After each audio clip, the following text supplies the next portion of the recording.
Sophia, what's going on? Hi. Freezing my ass off in this car. Oh man, in the car today, huh? Yeah, I'm waiting on my son to get up out of here. This Oh, he okay. had an Yeah, man, it's cold today.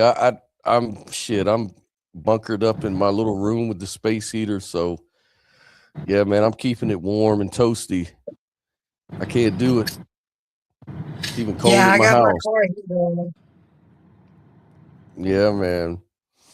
Hell yeah. So today's a special day, man. I want to do like some live debates, man. I'm asking folks if they believe in physicalism and how it's not really magical thinking. So here I got physicalism. Physicalism is the ontological belief that everything in the universe is fundamentally physical, composed of matter and energy. And where the magic part comes on is right there in the screenshot that says consciousness emerging from matter is magical thinking. So, yeah, man, bring it on. If you think that it's not, make your case. Let's have fun. Let's debate it all. Yeah, So let's yeah. go.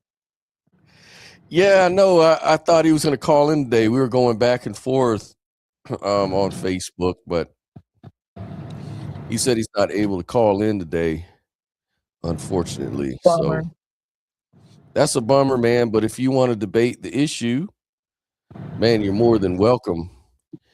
I'm here for it because the thing is, physicalism has been kind of smuggled into philosophical discourse. Um, Really, it's all based on a mistaken belief that reality can be described from a perspective independent of experience. So it's like it's ignoring the independent truths of experience that cannot be explained physically.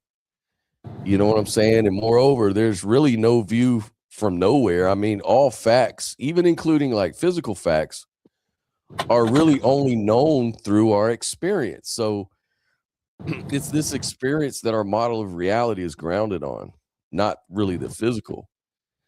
And you know, are you familiar with the Mary room and the Chinese room that kind of shows experience is not reducible to its physical causes? Have you ever heard of Nope. that thought experiment? I'm not familiar with that. No. Yeah, so it's basically saying like Mary is this scientist who's been locked all her life into a black and white room. She's never seen color in her life. So, but she's given all the books on color. Everything about color is written in the book. And she reads the book, studies it, masters it, knows everything there is from the book about how color works, how the brain interprets color, how it arises and experience, the neurons that fire. Real big breakdown. But then one day she's let out of the room and she's able to see the colorful world for the first time, like the sky and everything. So the question is, has she learned anything new? And of course the answer is yes, she learned from an experiential standpoint what color is that she never Right. knew from reading the books and all that. Right. So this is supposed to like put because physicalism says that everything that you need to know is described mathematically and everything like that. That is what it is. It's the map. But it's pointing out that reality isn't the map. The map is just pointing to the reality, and people Right. mistake the map for the territory is kind of what's going on with that. So that's kind of what that thought experiment says. So, for me, like physicalism is more of an assumption, but it's not an argument. It's always assumed like it aligns with our basic inference and it serves kind of like a practical way to navigate the world. But when you do metaphysics or philosophy, it demands that, we question these assumptions. And once we do that, we're going to find that there are a few compelling arguments for physicalism itself. And so many beliefs are grounded on it, though. You know what I mean? Yeah, it's just I have an issue with how that's framed because physicalism to me isn't an assumption. The physical reality is a real thing, but it's an experience. And that doesn't necessarily mean that consciousness just emerges from matter, right? So that's kind of where I'm at with it. Just because I'm having a physical experience in which I can think and be cognitive, that doesn't mean that it just popped into existence that way, like from anything physical. Right. Right. There's a gap there. There's a correlation, like Dave's saying, is ultimate physicalism, isn't experiential knowledge the same? Well, you'd have to make that case. Eamon Padoma says Peter Jackson apparently walked back from the marriage room argument. Yeah, he did. I wonder whether some academic philosophers who seem to challenge physicalism are similar to political gatekeepers. That could be the case with anything, but the problem is you have to demonstrate it. Like the marriage room for me may not work the way it was intended necessarily, because you still use neurons and firings when you read books. You're just shooting off different neurons are firing than the ones that fire when you look at a blue sky, for example, or whatever, right? But that isn't really the question. The question is, why is there an experience of any of it at all? Like, why does an experience, correlate to reading about consciousness and color and perception and qualia, and also the experience of it? Why is there an experience at all? And physicalism doesn't really answer that. It just assumes that's the case. So again, if go that ahead. was true, then a robot would have an experience, and a robot doesn't experience qualia. It can mimic qualia. It can, store data and have function, but it doesn't have an inner experience. So if that's true, then why don't we see, things popping into life, like all of a sudden? Where are we seeing this happening? Well, that's the whole problem, I think, is that behavior and what we observe in nature, those are third person descriptions. But when we're talking about consciousness, we're talking about a first person private subjective experience. These are two different categories altogether. So you're never really going to find consciousness by observing anything, really. Like, I couldn't really prove you're conscious. I can only know that, really absolutely know that I'm conscious, if anything, because I'm the one who's having that private first person subjective experience. I can only infer that you're conscious, and I do because it's reasonable to do it, based on your behavior, based on some criteria. You act like me, you seem to operate like me, blah, blah, blah. But to say a robot, but I can easily be fooled, right? And then robots aren't really like us. They're totally different things. So it's very questionable whether they have a private internal subjective feeling. I wouldn't even know how to test for it, because even if they did, they could lie, couldn't they? Like, maybe it wouldn't want you to know that.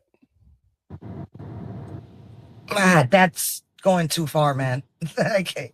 If it didn't want you to know, that means it has some kind of qualia, and I don't think it does. Yeah, I mean, there's no reason to believe it does. That's what I'm saying. You've been given no reason to believe it does, more so than a human. Like, I'm conscious, but I'm conscious because of my behavior and the things that I'm saying, but also because I'm like you, you know. But a robot is nothing like us. You know what I'm saying? It's totally different. So we have no reason to assume that it's just like with animals and lower beings. For a long time, people doubted whether animals were conscious because they're not like us. They're not like humans. They don't speak. They don't talk. They don't do the things that we do. So when we, hurt them, and they squeal, it's not that they're experiencing pain. It's just like the grinding of the gears. It's like just an unconscious thing, like that guy Destiny said. you Yeah, know. okay. It's pretty cold, man. You know. But That's crazy. broadly speaking though, like philosophy is going to really offer two paths, physicalism and non-physicalism. So like physicalism is really seeking to interpret philosophical concepts like truth, consciousness, justice, reality, and knowledge all through a naturalistic and often biological framework. So it reduces metaphysics to science and aims to explain the mind just entirely in terms of the brain. But in contrast to that, we have non-physicalism that allows us to understand experience on its own terms, using, reason without necessarily appealing to scientific explanation as philosophy. So once we're kind of clear on the priority of the subjective, we can build a philosophy on that basis without being misled by the assumptions of like naive physicalism.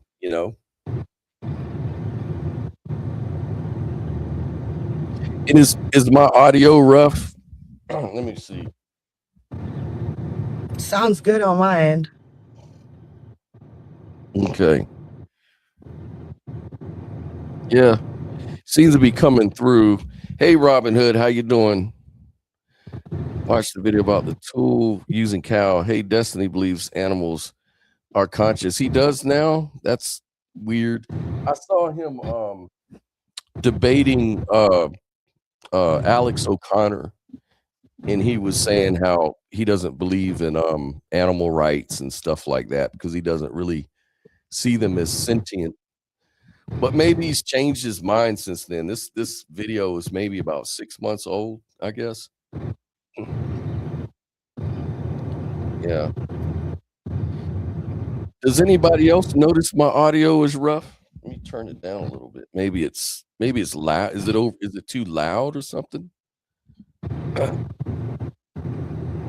Not sure.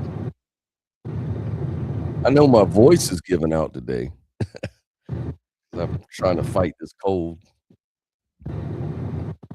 I mean, it sounds normal on my end. Dave says I do. Let me see something here. Check There is a one. little static. I hear that, but it's not really bad. Not from my end. Is this any better though?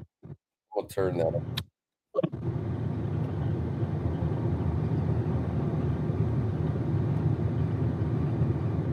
Is that any better, Robin Hood? Robin, let me know if that sounds any better. It's loud on this side. I can turn it down. It's not better. That's not good.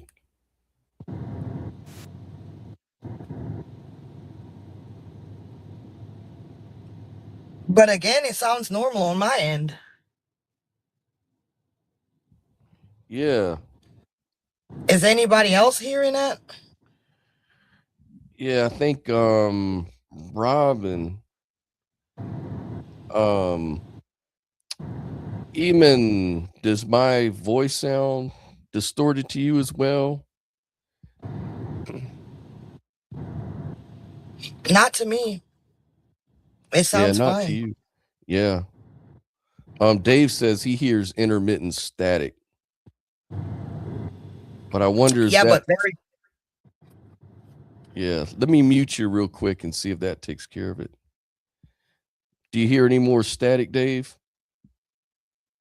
Check 1 2, check 1 2. Let me know.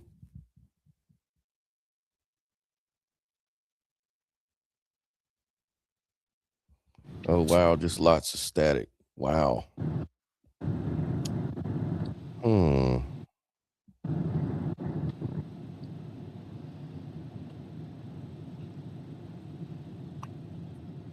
Let me go out and come back in. I'll be right back.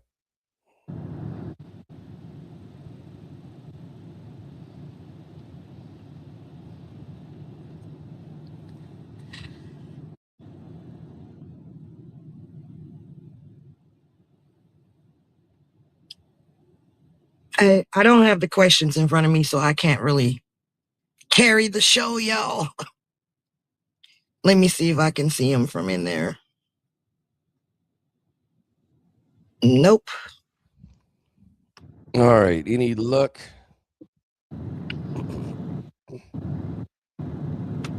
I hope that static went away.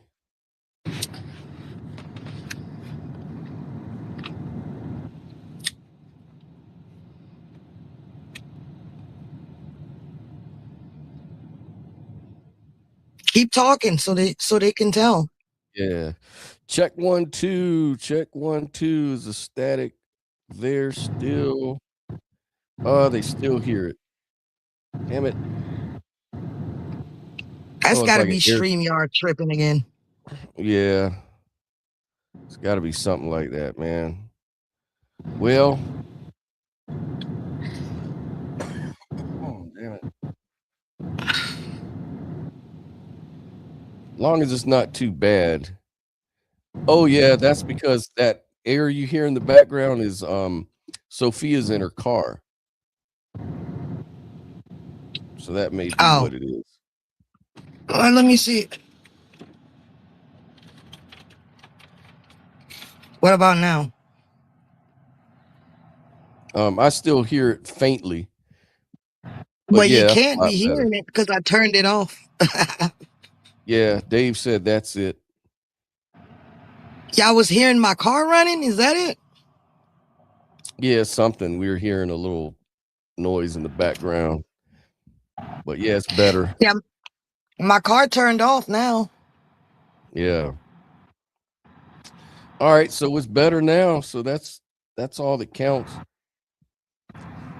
But yeah, man, I mean, I know for a lot of people it sounds kind of weird to say that consciousness can't come from physical things because that's just how, you know, we've always been taught. But I guess my thing is, if you really think about it, like for materialists or physicalists, see, they're inheriting what we call a hard problem of consciousness. So every physicalist reply to that problem is either just relabeling the mystery or appealing to analogies with cases that don't involve subjectivity, or like they're asking us to wait for an explanation that no one can even sketch out in principle. So they may hand wave like in the label emergence as if it's some sort of comprehensive explanation instead of just admitting that it's just a placeholder term for a stopping point in our understanding. That's why I say it kind of functions like a naturalized magic trick. It's like the rabbit appears, but the hat never contained anything rabbit like, right? So it's kind of like that's a magic trick. So it's sort of what I've come up with called the emergence of the gap fallacy. You know how you have God of the gaps, which is God is supposed to be that thing that explains all the mysteries away. Well, people overuse emergence. So they say emergence of the gap is what I'll call it. So I would say the emergence of the gap fallacy is going to occur when someone appeals to emergence to explain a phenomena that introduces like a new ontological category, even though no intelligible pathway is really given to show how the base property could, even in principle, give rise to that new kind of property. It's like labeling a mystery emergence doesn't really explain a category transition. So that's where I'm saying the magic comes in at. So, I don't know if that makes sense to you guys, but that's kind of what I'm talking about. And Joel says the hard problem is about the So problems with being able to demonstrate that consciousness is being produced by physical processes. It's not an argument that it can't happen that way. No, it's not an argument that it can't, but it's asking, how do you do it? That's the problem. So it's like saying, oh, God did it. It's to say God did it isn't to argue against that isn't to say God couldn't do it. There could be a God, but until you provide, some kind of evidence, then what's the reason to believe it? So Robin Hood says, I disagree with this assertion. Which assertion, to be specific, which one? And guys, call in so we can actually debate it the if you one thing I have to say to Joel about that is the thing is, if you can't demonstrate it, if there's no process that you can come up with how this could possibly work and then demonstrate it, it is merely an assumption. The right. the hard problem of consciousness is very real. It's a hard problem. And so far, we do not have the answers to that. So as of right now, that is wishful thinking that we're going to figure that out at some point. That's all it is. Yeah, like the hard problem is a problem because it's based on an assumption. So it's like Yeah, it's an saying, assumption. yeah, it's like the assumption, like there may not be a hard problem if you just switch the assumption out. Instead of assuming matter gives rise to consciousness, well, of course you're stuck with a contradiction. Of course it's going to be a hard problem. You're just setting yourself up for disaster. So I think the problem is it's limited in its conception. All this stuff is being said way too complicated. What he said, I can't see that, y'all. Says that goes for all theories of consciousness, Sophia. Not necessarily. I think that some are more coherent than others. I think materialism is completely incoherent. I think my LFM model is more coherent than that because it would eliminate those problems completely. If consciousness is primordial and it already contains within itself the properties of mind and physicality in the form of frequency, then it's just a transformation, just like how energy can assume different states, right? So that makes more sense to me, and it aligns with things we already know about energy. So I will disagree. I think that my model is more coherent, honestly. Yeah, and here's a common thought that Robin Hood is expressing. She says, I have every reason to follow the lines of evidence used by neuroscience, but I have no reason to infer anything other than natural processes. And I would say that consciousness is natural. Consciousness isn't supernatural. That's the problem. Everybody thinks when you talk about consciousness, you're talking about something supernatural. But the thing is, Right. And that's consciousness isn't another supernatural. assumption. That's another assumption. Just because we don't fully understand the nature of reality doesn't mean it's supernatural. Right? Right. Exactly. It's like the problem is like saying, it's kind of like saying, like, if you just line up a bunch of enough apples and enough arranged the right way, it'll lead to thoughts of divorce. Like, how do you get the thoughts of divorce out of just lining up apples in the right way? That's kind of like what physicalism is saying, or emergence is really saying. It's saying that, we If just you just put assume if that. you just put enough if you just put enough things together in a complex way, consciousness just pops on. That's what it's actually saying. Yeah.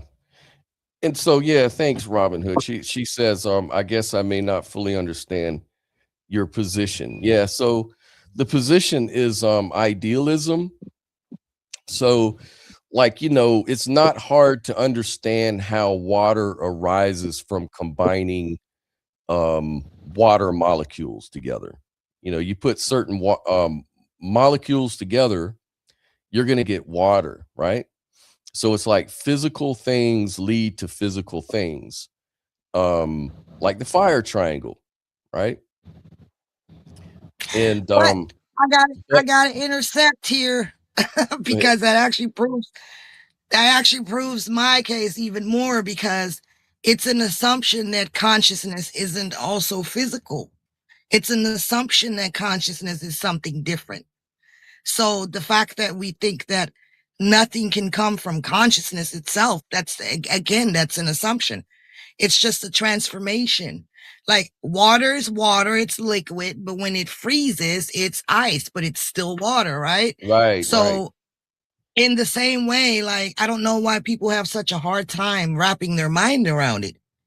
You know, I don't get it. Yeah, It's not hard to grasp. It's not hard to grasp. It's just that if everything happens within consciousness, then whatever is reality is obviously what consciousness is. It's physical and mental. well, to me, like the way I look at it, consciousness is conscious, like it's tautological. Like it is what it is. Like everybody wants to relabel it. Like, oh, consciousness is the brain, or consciousness is this, or consciousness is an algorithm, or consciousness is a mathematical, equation or whatever, but it's always defined in terms of something else. And that's not necessary. Like consciousness just is consciousness. And that's where everything appears in. You know what I'm saying? Like all objects, those are things that appear within your consciousness. That's what they are. They are conscious experiences. To say that they're not is sort of to make a leap and to say there's this thing outside that I'm going to describe as physical or material, but you don't really know what that is either, you know? And so it seems like the more logical thing is just to say that everything is just an experiential state, so to speak. But it's hard for people to understand that because we're kind of indoctrinated into the opposite view. You know what I mean? That's all it is. It's indoctrination. That's how I see it. And Robin says, "Great job explaining it, Sophia." Thanks, Robin. I screenshotted your name today so I can find you, because last time I was trying to see the live chat and it disappeared after the show and I couldn't find you, but I got you now. Yeah, By the way. I think you guys could team up and do some good debates and stuff like that with folks because Robin is trying to get into the debate space, and Well, I'm glad, because we need more females. We need more females in these spaces. So I'm very happy to see that we got a female on board. yeah, and that's really interesting. Eamon says panpsychism seems more friendly to AI than idealism. If everything has its own consciousness, then complex things could have high level of consciousness. That's not what I think. It's just a view. Yeah, it's an interesting view, and it sort of sounds more like Sophia's LFM model. That because I always say it reminds me of panpsychism, But Sophia wouldn't go that far to say that, but it kind of does um reach that same sort of thing that I mean, um it might be. It's just that I'm kind of a natural philosopher and I'm not actually that educated in philosophy and all that. So I'm a mystic. So I just express myself the way that I integrate information, right? And I just kind of naturally flow with whatever comes out of me, so to speak. And it just happens to sometimes align with certain concepts that are already out there. So when I did look into panpsychism, I guess you could say it's like panpsychism. Because I mean, there's nothing new under the sun, We're all like yeah. doing the same shit over and over. So um it's not anything that hasn't been around for like thousands of years that people thought, you know. So it's not really that special the way that I see it or the way that I'm expressing it through my LFM model. It's really nothing new, you know? Yeah, like I've heard recently when it comes to AI, like there's some sort of 0 point energy explanation for how computers like AI could be conscious. If they have a sufficient structure, then consciousness will express itself through that structure. It's almost like gravity. You know how gravity is everywhere, but you only see the manifestation of gravity when there's mass. Then you see it at work, but it's always there as a field. So it's kind of the same thing that they describe here. So they're saying that when these computers AI sort of come online, consciousness can inhabit them not through the algorithm but through a 0 point energy field, something like that. I mean, I don't really know, but I mean, the way I think it may be possible is okay, so if I am consciousness and I'm trying to find a way to express myself other than just through awareness, I would create a kingdom of doing where I can actually express myself through doing actions, right? So let's say I want to be able to move and do things. And so let's use a car, my favorite analogy, as the interface that would allow me to move, right? So now I got to think of how would I design this thing that I want to use to move around in. And so that's kind of how I see physicality. It's an interface through which consciousness can express itself through doing, through action. So I can't just create any kind of thing that's going to get me around. Like, let's look at the evolution of cars, right? Cars weren't what we got now. They barely took us fucking from point A to B. We had carriages with with 4 wheels on there, and it was as slow as a snail. And then over time it evolved and we started coming up with more shit. You know what I mean? And now we got cars, now we got airplanes, we got all kinds of shit. That's technology, but it also ties directly into the evolution of consciousness and other ways that it continuously expresses itself, right? So with that being said, in order to be able to drive a car, the conditions have to be just right for that interface for you to be able to drive it. So that's how I see it. If it can come up with a more advanced way to express itself, then, humans at some point could be no longer just regular humans, but some kind of hybrid, some kind of different species that's more improved, right? Less Hmm. illness and whatever. So that's why I think AI does definitely play a real role in this. But I don't think it happens the way that they try to say it does, where you just Right. upload your consciousness or it just pops into being, because we know that awareness has everything to do with learning from your mistakes and evolving, right? So you can self-reflect and look back and say, oh, I fucked up here, but this time I can do it differently. So, it doesn't just emerge, right? Wisdom doesn't just pop into being. It comes Mm, from experience. So it ties directly into evolution. The physical evolution of the physical reality is a mirror or an expression of conscious evolution. So I firmly believe in, as above, so below.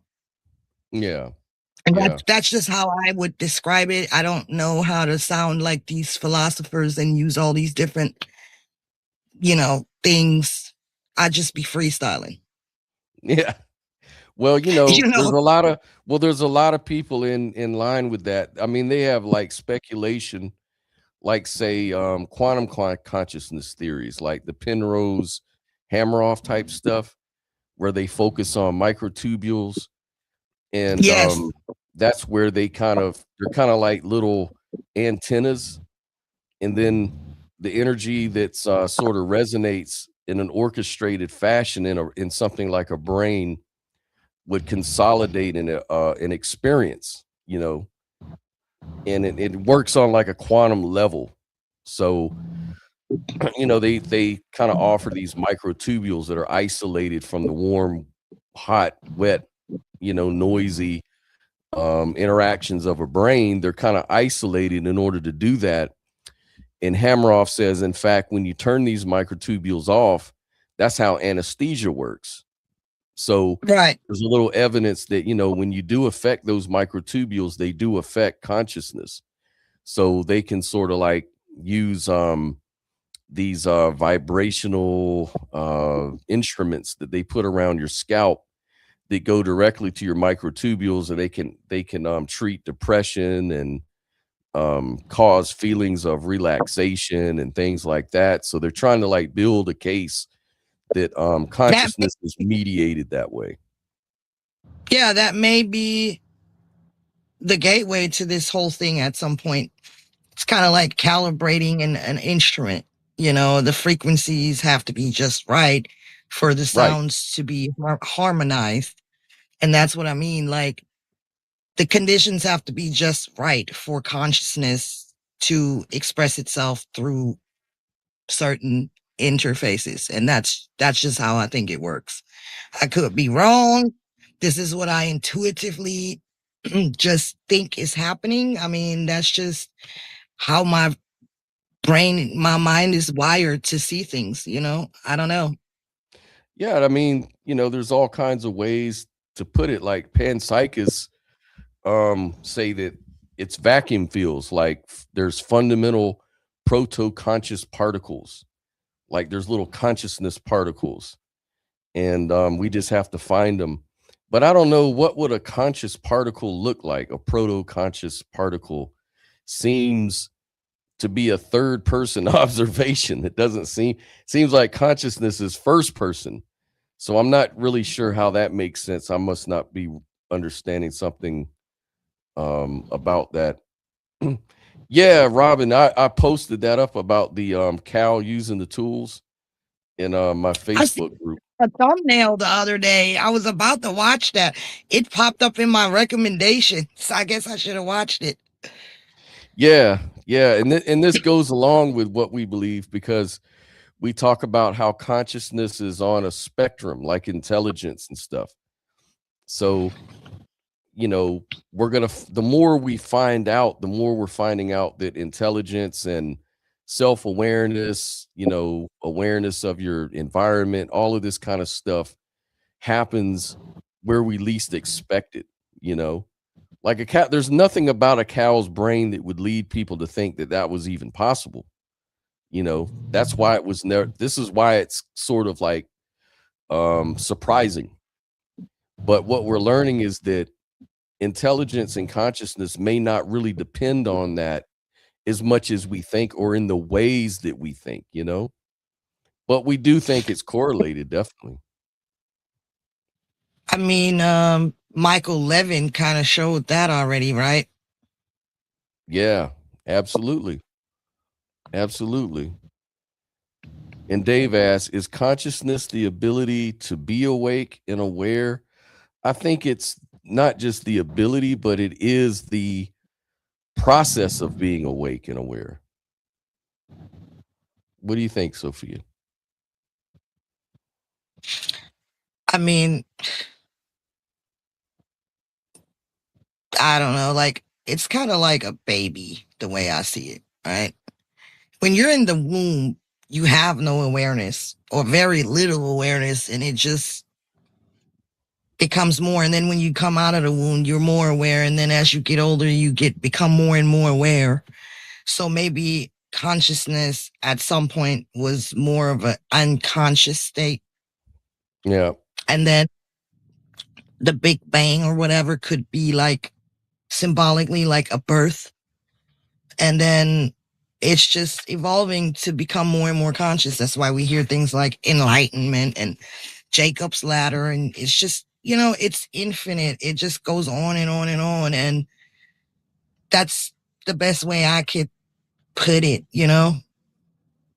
It's just evolution of awareness, I guess. X and Music asks, we have constant electrical and chemical activity in our brains that coincide with thoughts. Is that magical? No, that's not magical at all. No, there's for sure a correlation. And Brooklyn Lou, how is consciousness distinguished from just having thoughts or inner dialogue? I think that's a mode of consciousness, not necessarily distinguished, but consciousness is kind of one of those terms that are kind of like umbrella terms. So like there's a consciousness of just being aware of your thoughts and inner dialogue. And then there's consciousness as in doing the thinking in the inner dialogue. I think there's different levels to consciousness. You know what I mean? Just like we are aware of certain thoughts that we think consciously, but we're really not so aware of what's happening in the unconscious mind or subconscious mind, right? So in my opinion, there's different levels of consciousness or different states of consciousness. You can be conscious, but also unaware. Like with dreams, for example, your dreams can reveal things that you are consciously not aware of. So technically you're not ever unaware, but sometimes you have to bring it out to to the forefront. So I just think there are different levels of consciousness. That's the best way I could say it. Yeah. And Dave is asking, what is the difference between executive function, sensation, and feeling? Well, I don't know think, exactly what he means by that. well, I mean, I think these are part of what they call the easy problems of consciousness, but they're not really that easy in my opinion. But I think that people talk about feelings and emotion are the reptilian brain, and then executive functions are from the neuro damn, why can't I get any word out? Oh my god. It's like the human part of the brain. Wouldn't that be more So just the more complex part of the brain? yeah, it's Because like like the more the brainstem evolved. is very the Yeah, brainstem is very basic, right? It's just basic fight yeah, or flight. right, But right. the brain becomes more complex over time, and so that's all it is. Again, that's evolution. Yeah, so I think that's what separates executive function is the neural part of the brain, I don't know why I'm having a brain fart right now.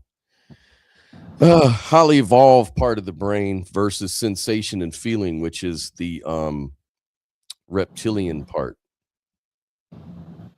But then hold on. I wanted to get to Brooklyn Lou. And one question for the both of you is most important for me. Does consciousness leave and go somewhere after death, or does it die with the person? You go first, Sophia. Okay, so In my model of the hierarchy of consciousness, consciousness is primordial. Consciousness is.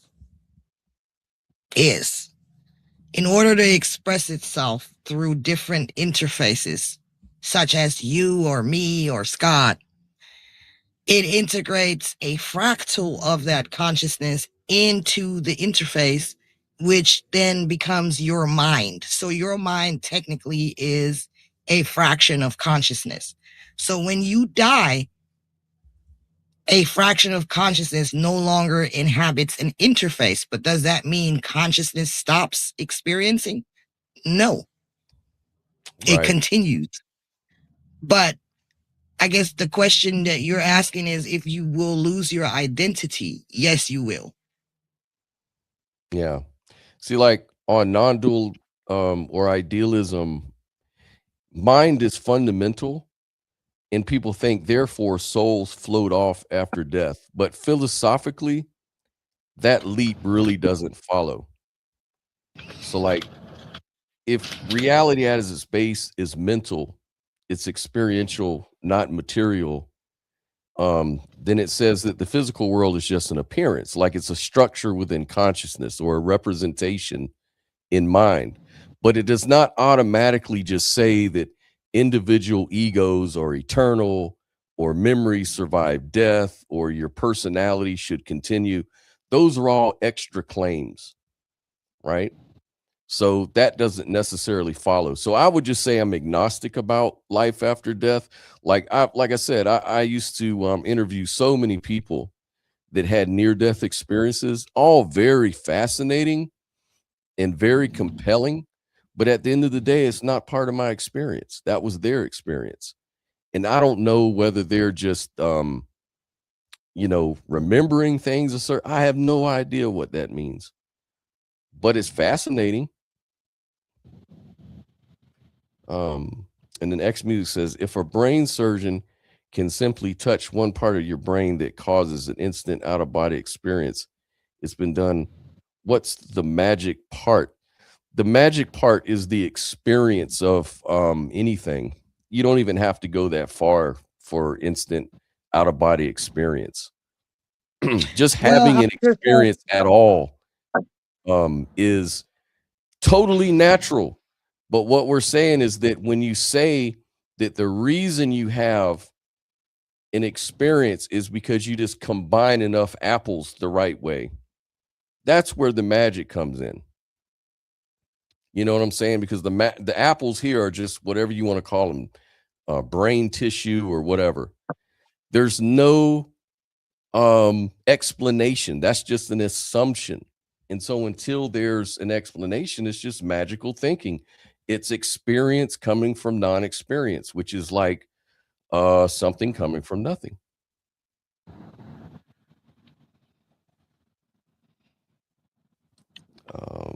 Do you believe bonobos are conscious? I do. Scott, sorry. I'm gonna drive home real quick and I'll lock back in when I get home. Okay, cool. Yeah, man. We'll see in a minute.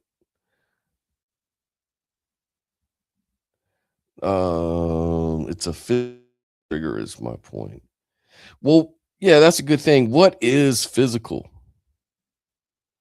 What makes something magical? Did I miss the definition part of the show? Yeah, you did, I think. Um, I'll go over it again for you. Basically, I'm referring to emergence. Like Joel, I think we may be using the word magical different. I'm not equating physicalism with the supernatural.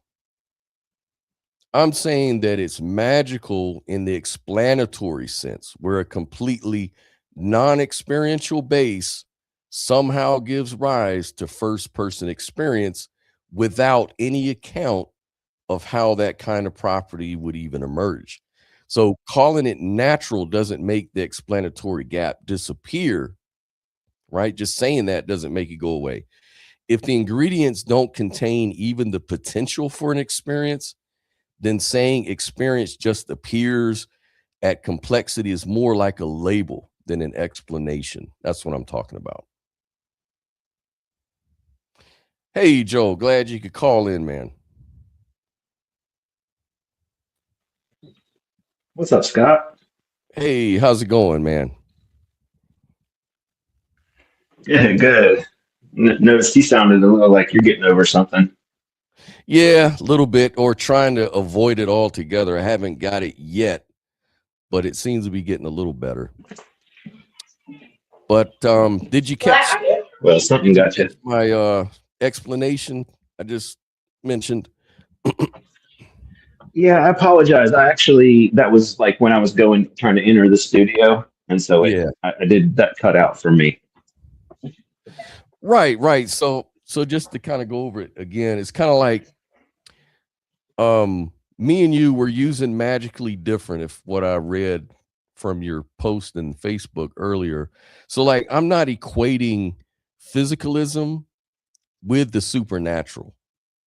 What I'm saying is that magical in the explanatory sense is where a completely non-experiential base somehow gives rise to first person experience, but without any account of how that kind of property could even emerge. So calling it natural doesn't make the explanatory gap disappear.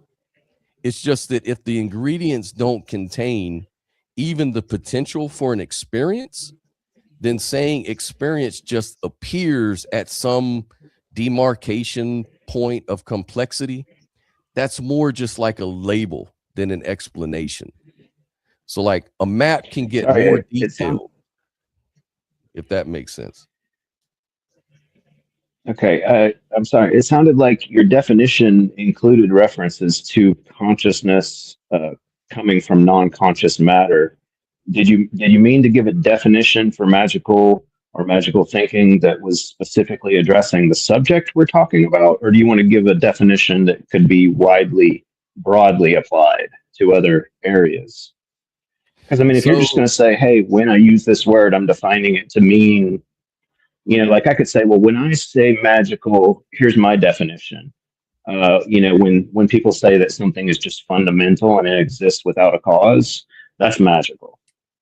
Right? I could do that. And then you could say, oh, okay, now I know what you mean. And when I call your ideas magical, you just have to say, okay, yeah, well, according to your definition, they are magical because you made your definition describe my position. like But it would be more useful to say, what do we mean by magical, without addressing any specific subject, what makes anything magical as opposed to something else magical that's not magical. excuse me.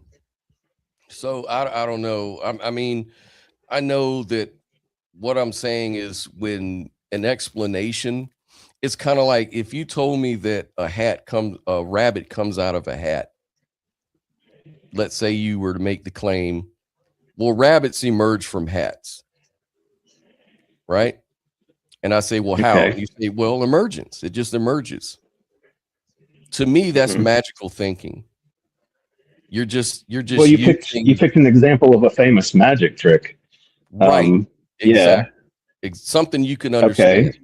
So Well, we okay. all agree. So the reason I bring that up is because you would agree, like me, that rabbits don't emerge from hats as far as we know, right? Not in the sense that we mean emergence, but I mean in the much simpler sense that emergence, like when you come out of a cave, you're emerging from the cave. When a magician pulls a rabbit from a hat, it's emerging from the hat. We don't think that the hat is the cause of the rabbit. That's what you're saying. Exactly. Right. You wouldn't Right. say that. And I think even people who are watching a magic show and maybe believe that magic is real might not say, well, the hat made the rabbit. They might just say, the magician made the rabbit appear inside of the hat. The rabbit already existed, maybe, off in the woods or in a cage somewhere. Well, you may be addressing the wrong level of abstraction on that example. Okay. The example is not It's not the fact that everybody agrees, wow, the rabbit emerged from a hat. That's not the point. The point is that we all agree that it's a trick. It's a magic trick. We all know that hats don't cause rabbits, right? So, for instance, if one of us was in the audience saying, you know, hey, magicians are skilled performers. You know, they use sleight of hand, distraction, and showmanship to create illusions. And that, you know, it really did seem like the rabbit came out of the hat. But I have a feeling that that's not where it originated. You know, the magician brought it up on stage craftily and tricked us, right? And then say someone else is sitting in the audience and they say, no, it was really magic, right? You'd say, well, that's magical thinking then, right? Someone who believing in magic is what you're talking about. Right. The belief that actually did happen. That's the point. So like to say that, so I'm making a comparison. So I'm saying to say that combining enough atoms in just the right way produces, you know, thoughts and experiences without giving any sort of, you know, explanation, any sort of bridge to how that's even sketched out possibly. To believe that would be magical thinking. Now, it's one thing to say, I don't know, I'm agnostic, that's fine. But to make some sort of leap, it's good to call it what it is. It's just a label. It's not an explanation right now. Like we're talking about emergence, right? So like I at the beginning of the show, I kind of coined something I'm calling the emergence of the gaps fallacy, right? So you're familiar with the God of the gaps.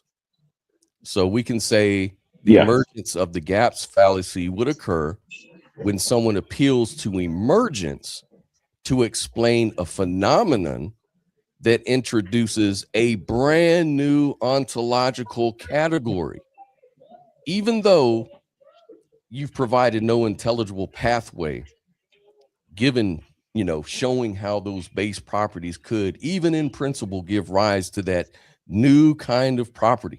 So in other words, it's no big surprise that, you know, when I strike a match, fire emerges. There's no surprise with that, right? Well, because it's what you were expecting, but yeah, we're all talking like about physical knowing how it happens, you know, could be a mystery. It probably was a mystery to most people who have interacted with fire, but they still understood what made fire and what it needed, right? And I'm just kind of saying the fact that it might be outside of our grasp or ability to figure out doesn't mean that there isn't emergence going on. Now, you talk about emergence of the gap. You know, we need to be careful about not just sticking things in where we don't have answers. You know, that's a big, important principle for me. But I think that to the extent that you can make that criticism, you have to recognize that just simply proposing something as foundational and uncaused is even more of a filling a gap where you don't know the answer with something in order, you know, to just say, instead of saying, I don't know, now you say, well, I'm going to fill this gap. Whereas emergence says it's this physical arrangement that causes this. That is the explanation. When you propose something exists fundamentally, you're just kind of saying for no reason. And to me, you know, that alone it sounds pretty magical. You know, that really is something from nothing or something for no reason. And I don't understand. How is that? How does that follow? Tell me how does what follow? You're saying that just sticking something in as fundamental would be magical. Well, I mean, because like you were saying, if we were going to pull reality out of a hat, right? You know, like say we're watching a magician is going to pull reality out of a hat. You're saying it's magical thinking to think that it just kind of appears something from nothing. It's more realistic to recognize that no, there was some kind of reason and explanation for how it got there. And when you say something is fundamental, you're saying it exists for no reason. You do kind of you're either saying that it kind of something came from nothing, or something came just exists for no reason, right? No. The asking for a reason is just a bad question. It could be because Well, I didn't ask for a reason. I'm saying when you suggest that something exists for fundamental, that is what you're saying. You're saying that when you say something is fundamental, not me. so let me It's ask you entailed. this. So let me ask you this. Is mass fundamental? I don't know. Is I don't know electric what's charge fundamental to reality. is electric charge fundamental? I don't know what's fundamental to reality. All right. So in science, mass, electric charge, spin, space-time structure, field values, there's like what, 13? Or actually there's three main ones: electric field, quark fields, electromagnetic fields. These are called field excitations, or what they call particles. Then you've got other fundamental things like symmetries, relations, information. All of these things are fundamental in science. So why couldn't something like experience be fundamental? The what its likeness I don't of know. things. That's again. I don't know what's fundamental. For you to just kind of say in science these things are fundamental, I don't know. I've never seen that claim made, but Oh yeah, I don't. you can look it I up. don't accept them being fundamental, right? Well, you can look it up. I mean, that's what they consider these things to be fundamental. I mean, if you don't believe in fundamental things, that's your premise. And then there's always, we're going to land in different places because you're going to deny anything is fundamental. Well, I'm always going to ask, how do you know when something's fundamental? You're saying that list that you made, there is no reason why those things are the case. There's no explanation. There's no external cause. Right. They just There's are. there's Like, not something else that makes it the case. How do you know? exactly. How do you know when there's nothing? How do you know Well, when it's hard to if we're explain. looking at any given phenomenon and we're trying to decide, is there a cause that we don't know about, that we're ignorant of, and we can't even perceive or begin to, to recognize, versus when there is no cause? How do you know? Because causation is not fundamental. That's not one of those How do fundamental we know? things. Well, you have to unpack it. So, like, physical causation is not in equations, for example. Like, equations describe state evolution of things, right? They'll show correlation over time, but they don't say A causes B. For example, like you can look at Those are like just Newton's laws, descriptions. or Those are like look at those are Newton's our laws, descriptions. Schrodinger's. Those don't Oh, tell us whether there's well, causation happening. well, hold on a second. Like an example is like Newton laws or Schrodinger's equations. They don't contain a cause variable, just mathematical relations. So physics will tell you if the system is in state X at one time T, it will stay in state Y at time T plus 1. That's dynamics, but that's not explicitly causation. So causation is a human interpretive layer we place on regularities, not a fundamental thing. So that's part of the I problem. When don't. you start talking I about don't. I'm. mass and stuff like that, those are things that we I don't know how know. you think that what you just said. What's that? Sorry. Go ahead. Well, it's just, I'm Well, I was just, just saying. I'm just, I don't see how anything. I'm on a delay here, I guess. yeah. So it's just that causation is a human interpretive layer that we place on those relations. It's the relations that are more fundamental. So that's why I say relations are fundamental. And relations are sort of abstractions too, though.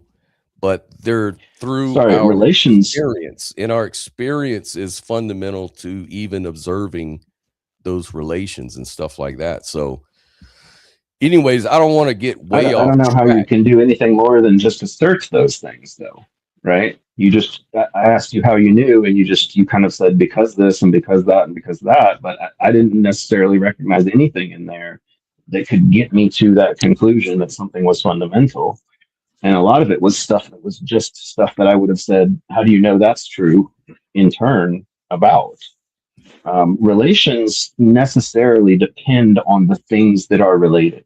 So relationships cannot be fundamental. Relationships require the things that are in relationship for each other. If most of us have some kind of relationship, whether that's a relationship as a child of our parent or the parent of a child or the spouse, uh, you understand that like you can't be a spouse without a spouse, right?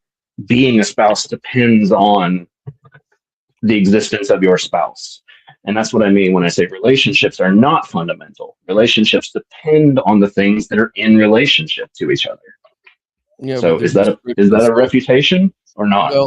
well, like a property is considered fundamental when it's not explained in terms of smaller constituents. So I see what you're saying there, but I'm saying that I think relations are more you're talking about fundamental. material causes.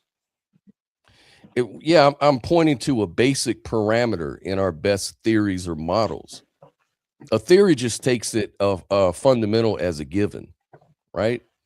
Like mass fits that role. Like mass is a fundamental property because that's axiomatic assertion. That's what I'm saying is you can assert that something is fundamental as an axiom. It doesn't mean that it is fundamental. You can't just say something's fundamental because I said it is. Well, I'm not trying to be that pedantic about it. I'm just saying that, if one, let's be logical. If one can be, let's do a parity. If one can be fundamental, why can't something else be called fundamental if it fits the same definition of fundamental? We're working within a framework, not necessarily what reality really is metaphysically. Because like I told you before, ultimately, I think we're all agnostic on metaphysics, but we can compare models. And that's what we're doing. Scott, you've got to remember where we started from, which was me saying that when someone asserts that consciousness, for instance, exists fundamentally, that is an ontological metaphysical claim that they're making. So we are talking about ontology and metaphysics. No, we are talking about what the world is really like. What's the world really like out there? What's really fundamental to reality? And I'm saying, I don't see how we could possibly know that. And you're saying, well, we can just kind of assert that something is. No. And I'm going to go back to where we started, which is that's sticking something in a gap. That's saying we don't have an answer, so let's fill that gap. You're straw manning me, Joel. You're straw manning me here. We're just working. I'm waiting to hear framework. How. I only work within frameworks. I've always say this all the time. If we're saying that what's fundamental is described as nothing appears deeper, like there's nothing deeper to explain why something is the way it is, like say mass or charge. It's just a basic property like charge, right? In classic physics, mass is a fundamental intrinsic property of matter. It's just defined that way. It's not that that's as a property of matter. Yes, mass equals fundamental intrinsic property of matter, right? There's nothing deeper. But that's talking about matter. That's not talking about what's fundamental to reality. Well, it's not quite. Those are different uses of the word fundamental. It's kind of like the foundation of a house is fundamental to the house. It doesn't mean that the foundation of the house is fundamental to reality. Those are two different. We're just talking about. You've switched subjects, Scott. We were talking about the ontology of reality. Well, what's actually fundamental then? So, like, fundamental things could be like quantum fields. Let's drop it there. So mass is derived, but still basic. That's all I'm really saying. If we're going to use those definitions, we can talk about it that way. And that's Well, why let's just circle back. It's consciousness that we're talking about. Right. And you were saying it's a emergence of the gap to suggest that it comes about by emergence, comparing it to a variety of an argument from ignorance. And I'm saying to the extent that it is, and we need to be careful to avoid that fallacy, it's even much worse to say, if we're not going to explain consciousness from emergence, instead we're going to explain consciousness as fundamental. And when you do that, you are making the claim about what is metaphysically, ontologically foundational to reality. You're saying consciousness just exists without cause and becomes the cause of everything else that exists. And I'm saying that's a huge gap to try to fill, to just kind of stick something in there. And I think to the extent that the emergence, because that's what it means to be foundational in the ontological sense. It means that it is the cause of every other thing that exists. No. When we talk about the ontology of a thing, we're saying what are the causes of it existing? Things can be caused in the sense that they're made up of the material that they're made up of. They can be caused in the efficient sense of like, hey, I built that wall out in my yard or whatever. We can have intentional causes, right, and unintentional causes. But when we talk about the ontology of something, we are talking about its causes. We're necessarily assuming cause and effect. Well, how do you know? Because that's what the word means. If you go and you read the subject of ontology, that's what it's about. It's about people giving explanations, proposing reasons for effects that we can see. The effect, what's the cause of the effect of our experience, the phenomenon that we experience? So why does everything have to have a cause? What caused the first cause? I don't make claims about that. I don't know anything about that. I don't believe necessarily that there is a first cause. All right. Exactly. So that's my point, is that cause is not necessarily a problem. Because if reality is not a continuous experiential field, what we call objects are just stable patterns within experience, not necessarily caused by anything. So the world is not necessarily made of separate substances bumping into each other on this view. It's more like a dream or a simulation or a movie playing. It's like inside a dream, do you need causal powers between dream objects? No, the whole scene just unfolds as one process. So sequences but we still kind of would say that the cause of the dream is your subconscious mind, right? Or if you're watching a movie projected, we would say, well, the cause of that is the projector shooting the light up there. Again, all these things where we would say we're not watching. You're so pedantic though. You're trying to address the wrong layer of abstraction here. It's just an analogy. It's not perfect. You were trying to say that something happens without a cause, and I'm pointing out the cause to you. How can you'd rather me not? Well, I don't get that, Scott. I think, well, you're just assuming there's a cause from the beginning. And so, yeah, it's kind of like begging. No, I didn't. I said I don't assume that there was a cause in the beginning. I think that you are saying that the first cause was fundamental consciousness, right? So is it possible? Which one of us, Scott, is proposing the first cause here? Are you proposing a first cause, or am I proposing? No, I was saying I don't know. No, I'm not promoting that. What I'm asking is, why are you putting cause into it at all when I'm not proposing that? Because that's what it means. When people talk about emergence of consciousness, they're giving they're giving an explanation in terms of cause. In fact, all explanations are going to be in terms of cause and effect. an explanation is necessarily giving some kind of account of the cause of some effect. It's a useful internal rule, but it's not a metaphysical force like you think it is. Causation is how I didn't say it was, Scott.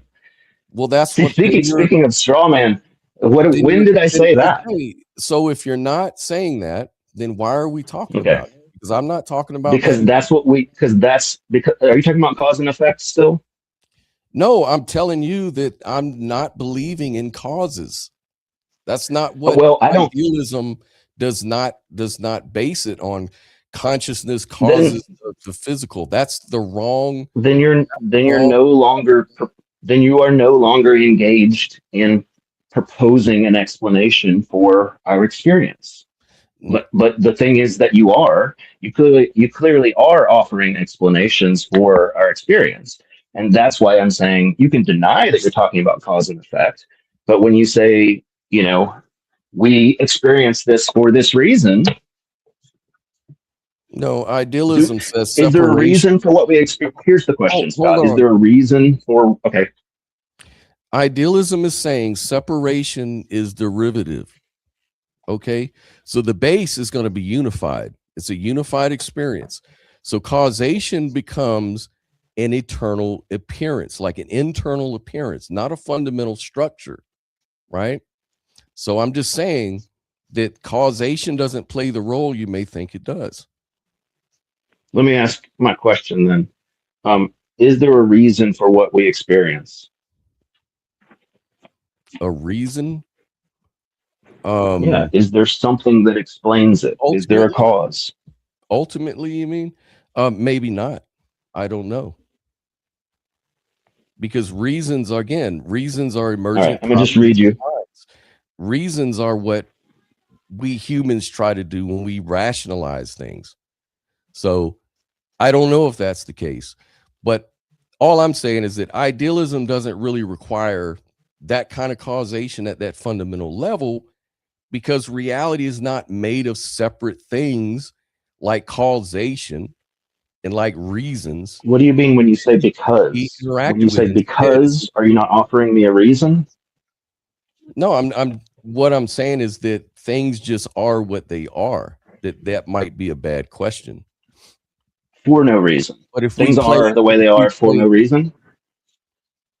What's that? You said things are the way they are for no reason?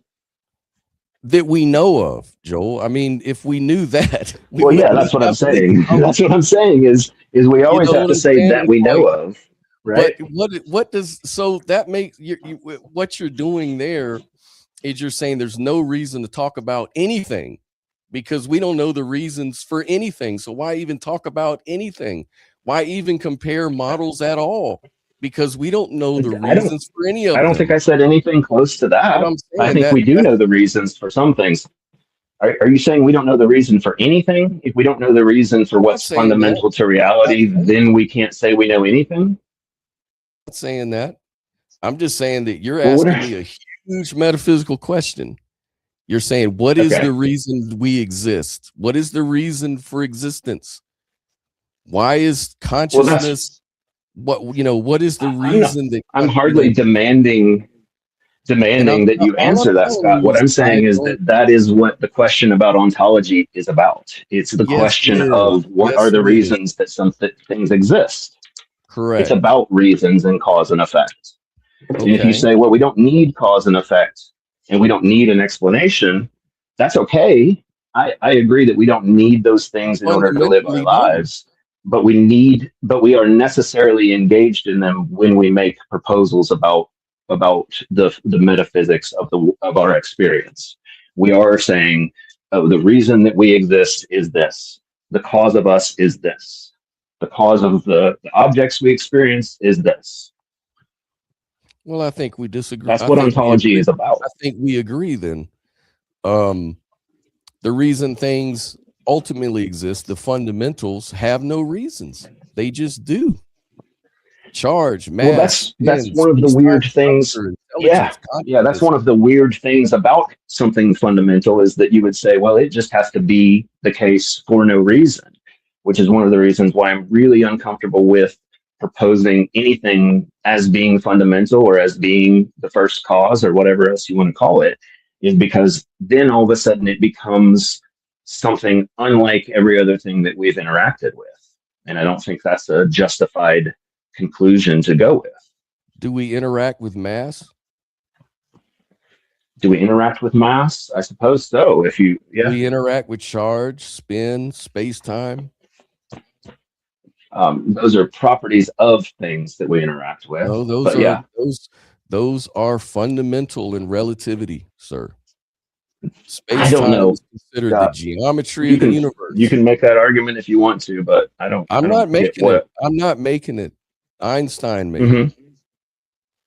Okay. Einstein. Well, then let Einstein speak for himself, right? Well, I'm just appealing to experts. That's all.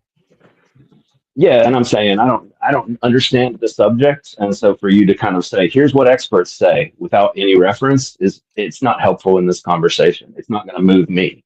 That's what I'm saying. Well, I mean, we would have to look at that and see what the experts say. You just got to trust me, bro. You just got to trust me. Yeah. Yeah. You just got to trust. I would not lie to you. But given that there are... No, I don't think you'd lie to me, but I found that you and I tend to have different interpretations of these kinds of things. When I look at the things that you say, well, look, this proves, or, it points to my position, and I look at it and I go, I don't see how, I don't even get that it does. So, well, the thing is it seems like you're not addressing the one thing that I brought up, which is the category problem. How do you explain the category problem? Well, go over the category problem again for me, please. Okay, so like in the fire triangle. You mean that consciousness is in a different category? Yeah, let me just in case the audience may not be following, but like the fire triangle, you strike a match, you can see it in action. Fire emerges from 3 different properties going on, right? Oxygen and everything else, friction, heat, and all that stuff. Mm-hmm. Okay, so you get fire. Fire is a physical thing. It comes from these physical interactions and these physical properties like oxygen and stuff like that. No problem. That's an emergent property. They're all linked because of physicality. Now we're talking about something like all right, so you accept emergence in that case. How does experience come out as something totally different than experience? Because physical things, material things, they're third person sort of objects that we can all observe. Consciousness is subjective, first person. So how do we bridge that? Okay. So what I would point out about fire and the fire triangle is that none of the things in the fire triangle are fire necessarily. They can be some kind of ignition source. It could be a fire. It could or might not be a fire, right? Mm-hmm. But if we were to kind of say, well, if we were to just kind of say, let's put things in 2 categories. One is fire, and the other one is everything that's not fire, right? And then we would have to say that the things in the fire triangle, they're not fire, are creating a new category that is fire, right? And it seems to me that that's what we're doing with consciousness, is we're saying, okay, well, here's this thing, and it's in a category all of its own, and then there's everything else that's not it, and that's in the other category. But somehow things that are in that other category are kind of creating or combining to create or produce something unlike what they are, in a new category. Right. And to me, pretty much any example of emergence that we looked at, we would have to say that's what's going on, is that the thing that's being created is different from the things that it's being created from. And if we were to just divide the world between the thing that's being created from everything else, then we'd have to say that's every time that we have an example of emergence, we have an example of a new category of stuff being produced, right? No, I don't agree with that. Okay. See, the thing Which is part that do you not agree what with? I'm saying is that fire is physical. And the thing and that which fire okay. emerged from are physical. Well, Those a are lot the of people same say that consciousness is physical. That's well, yeah. Now we're getting somewhere. So if you can make that move, and you can say, well, experience is physical, and you can make that identity argument. That's a whole nother thing than emergence. Well, right. I mean, that's the idea, is that if it is being, if consciousness is emergent from physical brains, then consciousness is physical in that sense, not in the sense of being, a thing with mass, but in the sense of being, a product that just kind of comes out physically when you run, produce a certain effect. Like smoke out of an engine. Right? Like when a train, produces steam, you're saying consciousness is like the steam that comes off the engine, right?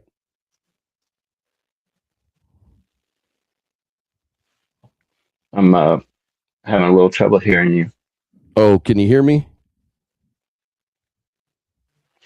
Well, I can hear you. It's just that like it dropped out for a minute. Oh, that's weird. I think maybe So I was talking and then I stopped talking and then realized you weren't talking, kind of a thing. Okay. So are you saying that consciousness could be like the steam that comes off of an engine?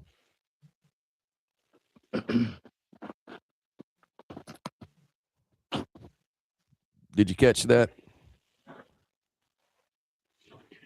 Well, only in the most just in the sense of that it's an analogy. That it could be analogous to when steam is created.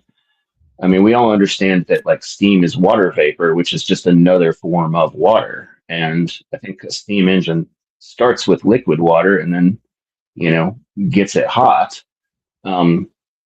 Whether or not someone wanted to think of that as emergence, I would rather think about the locomotion that gets produced. If we have a steam engine on a train, getting it moving is quite a feat, right? But that steam engine does it. It produces that locomotion and that movement, right? And the movement is definitely not like the engine. It's not like the steam. It's not like the the water or the heat source or any other part of the train. The movement is its own category of thing, right? It is not the thing that moves is in a totally different category from the movement. And yet the movement is the product of those parts that are unlike it. Let me ask you this, Joel. Sure, I'd be happy, but can you real quick just do you accept that's the case for the train? Yes, that the locomotion of the train is a different category than the parts of the train that are creating the locomotion. Thank you. Okay. No, I don't think they're different categories, but I'll explain why. Let me ask you. So movement is in the same category as the thing that moves. Movement is physical. Movement is a physical process. So it's no surprise. But where is it then? Show me movement. Where is the object that is movement? Can you mathematically determine when the movement will occur after the process of the steam engine and running the engine and the process of you can in principle mathematically determine when the massive train will start to move. Is that correct? I think an engineer or a physicist would be able to do that. Yes. Okay. So the information is the structure and relation. At what point does consciousness appear during the process mathematically? Can you show that? No, but does being able to show it make a difference? Yes, Does the it's fact that showing that there's one thing we already a difference. understand? There's So, already a Scott, difference. here's my point. In one area, we understand, physicists and engineers understand how steam engines work to produce locomotion. And then you're saying, but here's this other area where we don't know. Yeah, A gap. It's a gap in our there's a knowledge, gap. is what you're pointing out. Okay, There's a yeah, step. there's a gap. There's a step in the chain where the train starts to move. What is the step in the chain where But we have demonstrated. Hold on for everybody that's listening. Yeah. What is the step in the chain where non-experience becomes experience? Do you know that? No, that's a gap in knowledge. Is there But the point is that when we're talking about emergence. But let me ask you, is there a specific physical arrangement that flips the switch from zero experience to experience? I don't know, but if there is, then it is something about being a living thing, a biologically, capable living thing has that ability. So whatever it is that's going on, it does seem to be able to do that. But the gap isn't. But who knows? Magic. I mean, the gap isn't the magic. The gap isn't in the magic. The gap is in the gap is in the explanation from one category to another. So what I'm bringing out is that in the case of the locomotion versus the steam engine, we can physically calculate through mathematics where that locomotion, where that dividing line is. We can't do that with consciousness. Why do you think that's the case? That's the hard problem of consciousness. There you go. We don't understand how. We don't know how. It's a gap in our knowledge. Correct. Go ahead, Sophie. I've been talking way too much. No, I was just saying that's the whole problem. That's the hard problem of consciousness. The hard problem of consciousness is that. Go ahead, Joel. Sorry. Is that science can't demonstrate consciousness, period.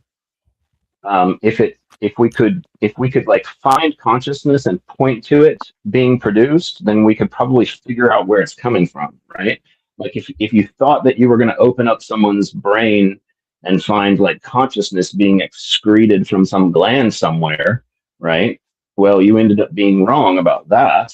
But the fact is that it is no more of a problem for physicalism than it is for every other theory of consciousness that they cannot demonstrate to the extent that things can be demonstrated scientifically.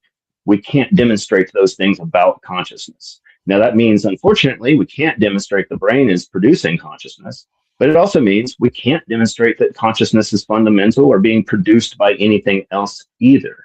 That's the limitation we're up against. And that is just as much of a problem for every other idea. The question is, are you comfortable just asserting that something exists fundamentally? I have a problem with agreeing to things that aren't true. You see, you said that well, go ahead. The hard problem of consciousness is a problem with physicalism, but it's also a problem for every other model. And you're exactly wrong on that. According to philosophy, idealism starts from the opposite assumption. Consciousness is fundamental, so experience is not something to be produced. It's the starting point. So the hard problem is dissolved. The problem with idealism is going to be other things, but they're going to be other things that are within the same category from its starting point. And so that's the difference. Scott. Go ahead. The problem that makes the hard problem hard for physicalism is that it is impossible to demonstrate consciousness or show where it's coming from. Science that studies physical things going on is up against that problem, right? If you go into the brain and you say, look what the brain is doing, a person who doesn't accept that can always say, well, okay, but how do you know that it's actually producing it? How do you know that it's not just, corresponding to it in some other way? And and that is a problem, because we can't ever show, like we can show that a gland is excreting whatever it's excreting, adrenaline, for instance. There's not a hard problem of adrenaline, because you can go to the gland and be like, look, here's where it gets squirted out. Okay. But when it comes to consciousness, there is no place where we can say, look, here's where it's coming from. Here's what's producing it. And I'm saying, if that is the case, it is also the case for every other theory. The theory that says consciousness, we start with it as fundamental, is just asserting that, right? It's no better evidence than saying somehow this is happening. Somehow this is happening in the brain, and we may never be able to show how that's happening because of this hard problem. But either one of those is assertions about where consciousness is coming from. How is physical matter as fundamental any different? It's not, which is why I don't propose physical matter as fundamental. Okay, great. I don't believe in fundamental consciousness, but I'd also say I don't know whether the material stuff is fundamental. What I can say about it is, on the idea that it is fundamental, the idea that, it just combines and reshapes into different forms, but you understand infinitely and eternally, means that eventually you could get to states like the one we're experiencing. But what's the problem with that? Go ahead. But all I'm saying though, is it's not really the exact same problem, because Emergence tries to say it's getting an experience from non-matter, from something that has no experience, right? But what we're saying is experience already exists, so everything comes from that experience, regardless if it's expressed as physicality. Yeah. So what I'm saying but if is, you were going to try to use a method to show that it was the case, that it's fundamental, you would run into the same kind of problems that brain scientists run into, right? Is that you can't show that it's fundamental. But that's not the argument. I'm going to get there. I'm saying that at the end of the day, we can see that if water transforms, it can become ice. If ice does this, it becomes that. But like water can take different states. We know that energy can take on different states and that it transforms. So I think that in reality, we see examples of this all the time. So it's not far-fetched to assume that consciousness is already fundamental and everything else emerges from it, because it's not really emerging. It already is that. It expresses itself differently and transforms. And we see that. This is the example we're always confronted with in reality. We don't see it the other way around. That's why it's illogical to me. I'm just trying to tell you what my thought process is. Can I quantify consciousness as fundamental? No, we're not saying that. Yeah, no, you can't do that. It's impossible. It's just an axiom. Well, that's what I'm saying. Is that's the problem that makes the hard problem hard for physicalists. Is that the bar that people set for physicalism is to say, well, okay, get in the brain and show where it's producing consciousness, and then we stop and we go, well, what is consciousness going to look like when we recognize it being produced? And we see that we can't. And what they're doing is they're looking at all that brain activity, and they're considering the idea that all that brain activity is the consciousness happening in the subject, and they're going, we wouldn't be able to know, right? If it wasn't the case, we couldn't tell, right? If it's being beamed in from somewhere else, like a soul or a fundamental mind, we wouldn't be able to tell the difference. And that's the hard problem for physicalism. But to me, you've got to recognize that the same thing is true for every other idea that you propose. It's like, where is the hard evidence that that's the case? That's the explanation for consciousness. Well, you're trying to address those are just asserted, right? Joel, you're trying to address something that's not really being offered right here. We all know that we can't know if our axioms are absolutely true, right? Like David Chalmers' hard problem. Why and how do physical processes give rise to subjective experiences at all? Not the behavior, not the information processing, not the brain function, but why is there something it feels like to be any of that? So physicalism says, well, reality at bottom is non-experiential physical stuff. You know, it describes their own fundamental things like mass, charge, spin, fields, on and on, relations. But none of those relations, none of those fields, spin, charge, mass contain redness, pain, taste, you know, the sense of being. So the physicalist story is, well, non-experiential entities somehow experience. And this creates a conceptual gap that we call the hard problem of consciousness.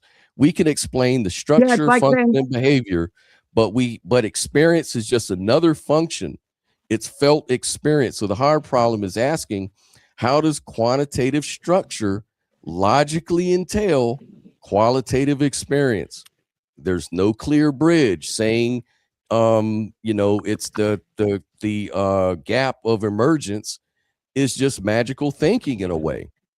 If you just arrange matter correctly, and consciousness will But appear like a genie out of the bottle, which sounds like an unexplained ontological jump. but again, But it's not a hard the problem only thing for that sounds idealism. more magical is to just the only No, thing that sounds more magical than that is to just say that it just exists for no reason fundamentally well, it's not a without a hard cause. problem for idealism in this sense, because if we just say Well, I that don't care if you want to call it hard or not. It's a problem. well, I mean, I'm over here. I see it, and I see the problem. You can say it's not so hard. It's not so hard. I don't care if you want to. You can say it's not so hard, well, man. I mean, To me, hey, it's a all I'm big saying freaking is that problem. And hold on, calm down, just Joe. saying it's illogical. Experience is not something to be produced. It's the starting point on idealism. So if you're going to I know address it is. idealism, you have to address it on its own terms. If you want to do an I was external, addressing the hard problem. right. And so what I'm saying is, in the hard problem on idealism, that isn't the problem. Mhm. There's just other problems. But you're saying that the hard problem is also a problem from idealism. No, look it up in the The Stanford hard problem. Encyclopedia of Philosophy. It dissolves What I away. said. It's only a problem for physicalism. It's only a problem for physicalism when it is phrased as the problem for physicalism. And I'm saying the problem behind it is a problem for any theory of consciousness. I There agree. is no theory of consciousness that you can use a scientific demonstrable method to show where consciousness is coming from. That is just as true for your theory of consciousness as it is for physicalism. And that's the problem that is at the heart of the hard problem for physicalism. And I'm saying it's there for other theories too. Joel, you didn't read my Yeah. book. Didn't you buy my book? I put a whole book about dude, that out. Dude, if you'd have just read my I'm so book, sorry, Scott. if you'd have read my You book, know, said that the first thing I said was that this axiom is unproven. It's a problem for every theory of mind. Every one of them has there you go. problem. So that's not what we're discussing. That's why I keep saying that. The difference is in problem We're type. discussing what we're discussing in simplicity, in simple form, in Sophia language. Because I'm dumb. Y'all know that, right? Lay it out for us, Sophia. All I'm saying is, Joel, that we are not arguing that consciousness can somehow be proven within our model, right? Because it cannot be quantified. It cannot be put in a lab. We agree there, 100%. We're saying is that doesn't mean that every model is equally coherent. So where the incoherence comes in at, for me personally, fruits don't come from meat, right? They don't magically come out of meat. But if reality was that, right, but if reality was that consciousness is primordial and it is already physical in nature, then voila, makes perfect sense. We're just proposing a model where the hard problem of consciousness dissolves because you no longer have to say some asinine shit like fruits come from meat, because that doesn't happen, and we know that. You see what I'm saying? Yeah. Yeah, I think so. I think I would just point out, people are going to disagree on coherence, but also I don't think that coherence is the problem when we're talking about the hard problem. What you seem to feel about when you appeal to coherence here, correct me if I'm wrong, because I don't want to put words in your mouth. It sounds like you're saying it's just incoherent to say that consciousness could have a physical cause, because I don't think that can happen. I am incredulous towards that idea, and so it's incoherent for me. Yeah, that's all I'm saying. I'm not making any definite claims. Okay. I'm saying All right. it doesn't register for me. Yeah. Well, I appreciate Is that that cool? concession, Yeah. Yeah. I mean, with No, I mean, to me, that's a big concession. like physicalism for me has an ontological emergence problem, and I could be wrong about that. So it's definitely incredulity plays a part in everything. We're all biased. So, like, how does one category of being, say matter, generate a completely different category experience? It's beyond my credulity. Like, for me, I don't understand it. I'm not saying that we could be living in a magical kingdom. I'm prepared for that. But as far as I see it, it seems like magic until we can find that bridge, until science can actually say this is what it is, and coherently, then I don't have a problem at that point. But for now, it's sort of incredulous for me to believe that matter can generate a different category called experience, and then, but idealism has problems too, though, Joel. That's the other thing, but they're just not as bad. Like, idealism's problem for me is like that structural regularity issue. Like, why does experience behave in consistent law-like ways? Like, that's kind of like a pattern explanation problem, but not a being from non-being problem, right? It's just different. So, why do dreams have structure? Why does imagination follow rules? Different kind of mystery, but there's still problems,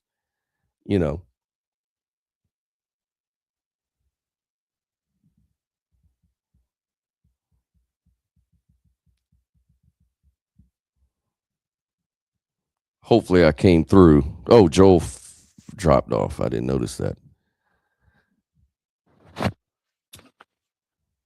Oh, he dropped off. Yeah. Apparently he dropped off. But yeah, it's like at the end of the day, I think the big deal with any of this stuff is when you get too cavalier about it.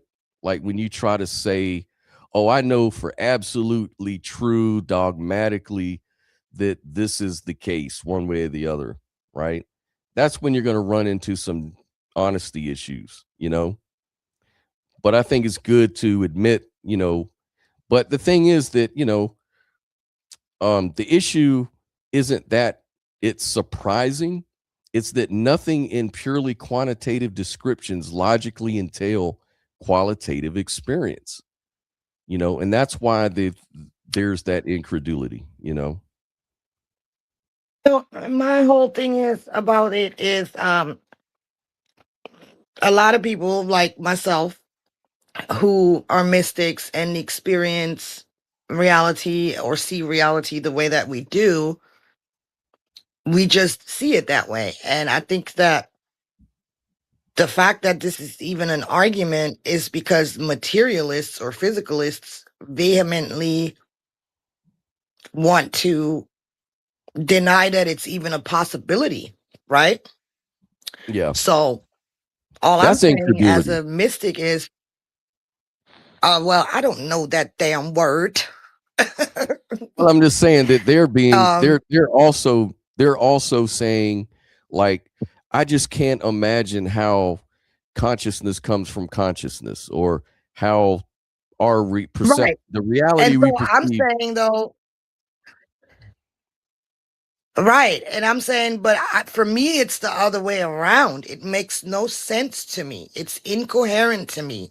And I don't see these examples in nature, right? I don't see nuts coming from greens or fruits coming from meat. I only see that like things come from like things. And so, how could something like consciousness just pop out of something that seemingly is unconscious or not conscious, right? It just doesn't line up for me logically. That's Yeah, that's like, all I'm saying. So it's a little bit but annoying to me that materialists or physicalists always push back so hard and don't even consider the idea that it is possible. It's coherent, if not more so. And so, yeah, none of us though can prove consciousness in the way that we would like. We can't quantify it. We can't capture it. We can't put it into a lab. But yet we all know we're conscious, right? Okay, then there are some people who say, well, maybe you're not even conscious. Maybe that's just a delusion. But, I ain't even going to go there, because at that point, it's like, what's the point? That's like, then we just might as well just stop talking about anything, you know? well, that's the thing about whenever you use analogies like that, it's always that they'll say, "Well, I know that fruits don't come from meat, so what are you talking about? That has nothing to do with what I'm saying." So they're gonna say, they're just gonna kind of like, it's like analogies don't are really bad ways to talk to people, I've noticed, because they don't really try to engage with the part of the analogy that applies. It's so easy to I think say. that just It's depends like on what kind of saying, person you're talking to. Some people really do relate through analogies and some people don't. I don't think that we can make that general statement. I think some people grasp it and some people can say, yeah, that makes sense through analogies, and then some people just don't. I mean, it and is what then it is. and a lot of people feel that there's already evidence that consciousness is produced by the brain. Like Exum Music says, the only evidence we have for the source of experience are electrical chemical activities in your brain. But there's no evidence for philosophical musings. But I just want you to present that evidence. Anybody can say it. It's like people say there's evidence for God. I haven't seen it yet. Where's your evidence? You say there's evidence, but I haven't seen it. Yeah, I don't get that And I read either. a lot Just about this because stuff. we I read this stuff every day. Every day I read this stuff. I see the correlations, but I don't see the evidence for how it causes consciousness. I don't even see a theory.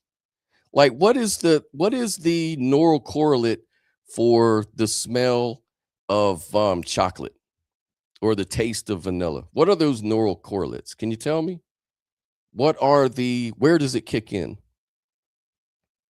They can't tell you that because they don't have a theory on any of that stuff. It's just one of the things people like to say. People like to say, "Oh, there's evidence of God all over. You just got to look. You're just not looking. Science has already proven God." But every time I read through articles, I never see what they're talking about. I only hear these claims. And it's the same thing with this consciousness stuff. It's like, oh, they've already proven consciousness. Oh, there's no hard problem. They've already proven it. Okay, where is it? Where's the evidence? Oh, you just got to look it up. Well, I've looked it up. I've been looking it up for years. I've been on this journey for like 20 odd years. And I haven't seen any scientific evidence that what generates consciousness or causes consciousness. I see a lot of correlations. So if anybody wants to present their case, man, call in. Just call in and present it. If this evidence is so clear and it's so obvious, what are we missing?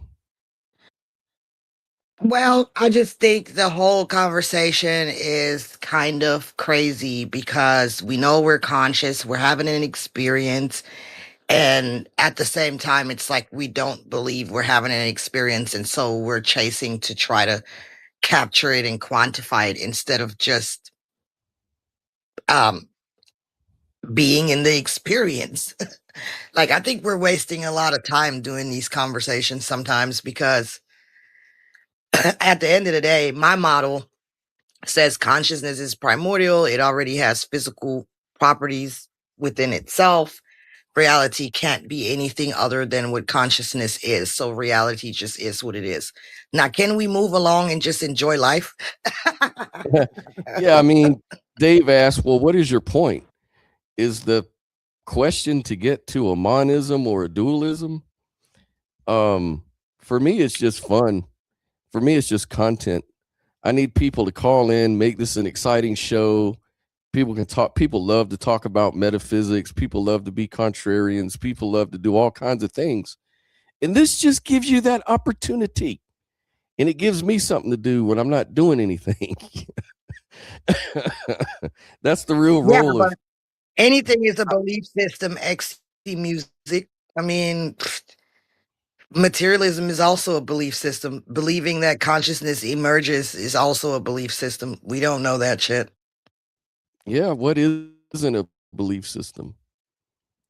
You know, like depending on how you describe belief. But I mean, ultimately, you know, I believe that I exist. You know, I like to say I know I exist. I don't have to believe That it. I could just know be it. a belief system, Scott. That's just a belief system, though. That might that But might just be you a know, belief system that you think you exist. That's your belief, Scott. yeah, yeah. You don't know for sure. You could just be very confused. But let me ask you guys, when you say consciousness emerges, does that mean we don't know yet how? Or does that mean there is a principle, an explanation in purely physical terms? And if so, can you describe or even outline that?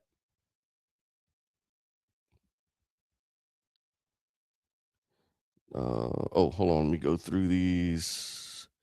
I just see the mainstream idea Well, consciousness emerging from brain is only inferring what is already seen to exist. Well, it's assumed to exist. It's not seen. Like when you say seen, I guess you mean perceived to exist. But I think that consciousness, like when I look at myself in the mirror, I'm seeing consciousness from a person point of view.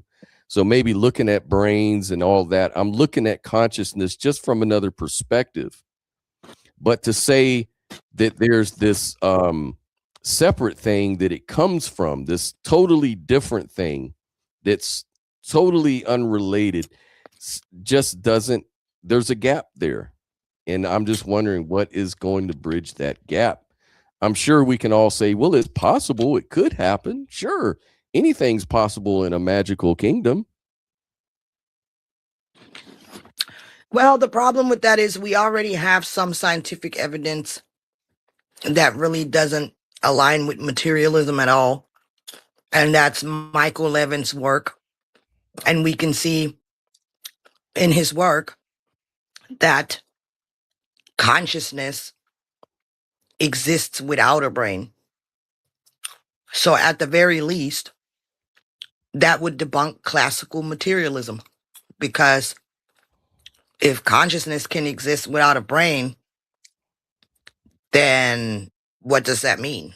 We have to start broadening our horizon, I would say. And I think that's what makes a good scientist because we don't want to be dogmatic, right? We don't want to pretend like we already know it all. And so, Yeah. as a mystic who experiences reality opposite from what materialism says, all I'm saying is be open minded and be able to think outside of the box. Maybe science doesn't know it all.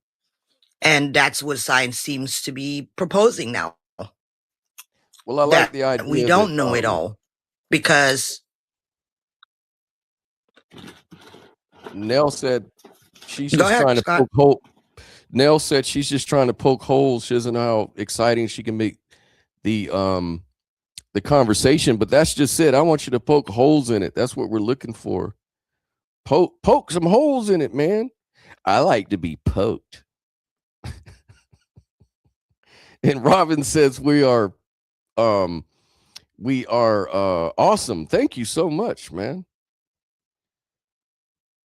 And Okay, but Robin Joel, does that mean just because the brain and our consciousness are observably related, does that mean it has to be? Robin says this is one thing that's kind of common. Says I don't necessarily assert that is the case, but it does not require me to add extra stuff to the equation. So that's the interesting thing. We are not adding anything extra to the equation at all either. In fact, we're taking away from it. In fact, what we're saying is all there is the experience. And as a model, as idealism, as it's presented. So it's not adding anything. It's actually taking away this extra thing that we assume, this thing called physical, that no one can tell you what it is. It exists outside of your mind, and they don't know how it produces experience of that same thing. So that's just on idealism. What it's saying is that it's not an extra thing added. It's actually taking away something.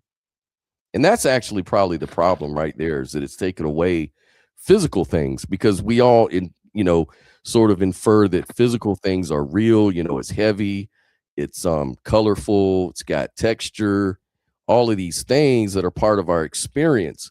But that's just it. It's in our experience. And we know that upon closer inspection, even on physicalism itself, these things don't have those same properties at the very most smallest levels. They're 99% empty space.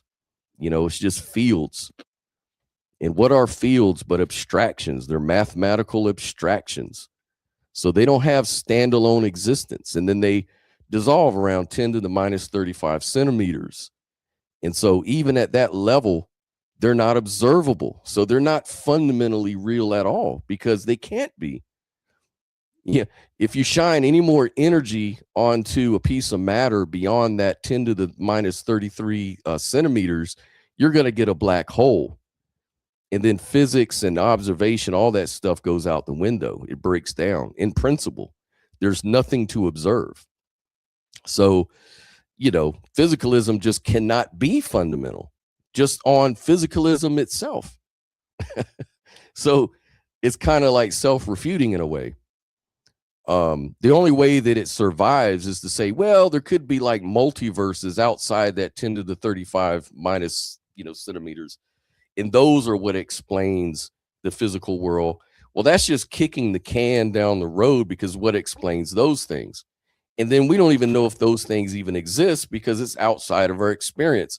They're just more abstractions, more explanations to fill in gaps. The only thing we really know for sure at the highest certainty is that we're having an experience of these things, that these observations are happening in our conscious experience. So it seems to be more fundamental.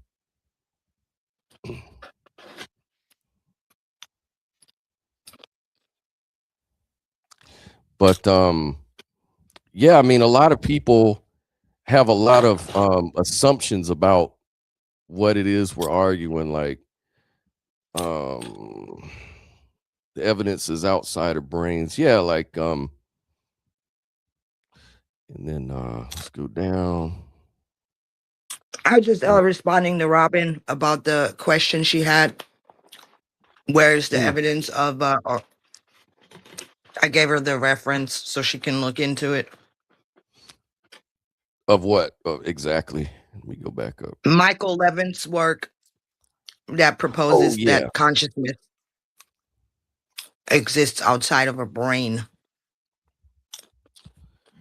Yeah, Michael Levin has some good work. I was actually debating with somebody early this week about some of his work. He was he actually had an interaction with Michael Levin, this guy named Nathan Sweeney, and he wanted to give him some pushback, and then he was claiming that Michael Levin never really answered his question directly. And so he was telling me about this Platonic forms, and I was telling him that I don't think when Michael Levin says Platonic forms, he means like the classical form of it, like the philosophy of it, from Plato. That he's mainly just talking about something else. And Yeah, it's something different. yeah, He's talking about patterns, the unseen patterns that are integrated into the physical reality. And he's right. talking about the electromagnetic field, and that everything happens there first, and then it is integrated into the physical and expressed. Right. So, like, Levin, just to let y'all know, like, he studies how bodies are formed, how cells coordinate, how organisms regenerate, and bioelectric signaling, things like that. And what he finds is that biology doesn't just run on chemistry, it runs on information, goals, and pattern memory. All these are sort of like modes of consciousness. So cells don't behave like dumb molecules. They actually act like problem solvers. They pursue targets, goals. They navigate a space of possible forms. So when he's talking about Platonic forms, he uses it more like a metaphor that sounds Platonic. So what he's saying is there exists a space of possible biological forms that organisms can access or navigate. So what this would kind of mean is like, I don't know, like a salamander knows what a leg should look like, or a planarian worm regenerates the correct head body layout and even memory from his last head that was cut off, even though he grew a brand new set of neurons and brains. So cells work towards like a target morphology, even after like a disruption like that. So the target pattern is not stored like a blueprint in DNA alone, as we used to always think. What he's suggesting is that organisms relate to abstract pattern spaces that are not reducible to local chemistry at all. So it sounds Platonic, you know what I mean? Its patterns are real, not just human descriptions,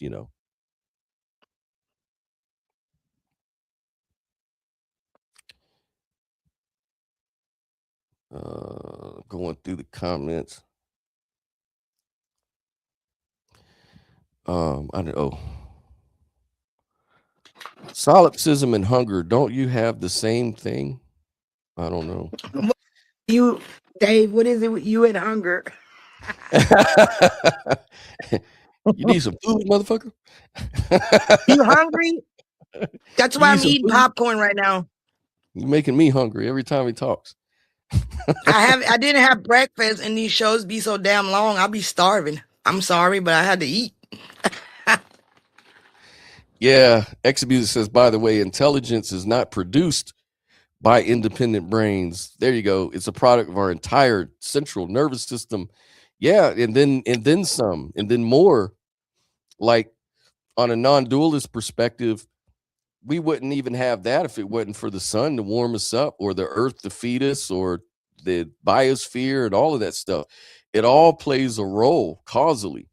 There's all this connection, that's sort of non-dual. We all rely on everything else. So yeah, intelligence is kind of like an integrated system rather than just independently produced by some homunculus in the brain or something like that. There you go with these words. What? What? Homunculus. You're a homunculus. Don't even know what that means. I feel dumb as hell. It's like the little person behind your eyes driving your body around like a soccer mom. It's like a little entity, like there's a little entity in your brain that's kind of like directing traffic. It's like, oh, the machine elves. Yeah, like the machine elves, yeah. But we know that in all intelligence is collective. Like it's all a collection of things. There's not much in this left.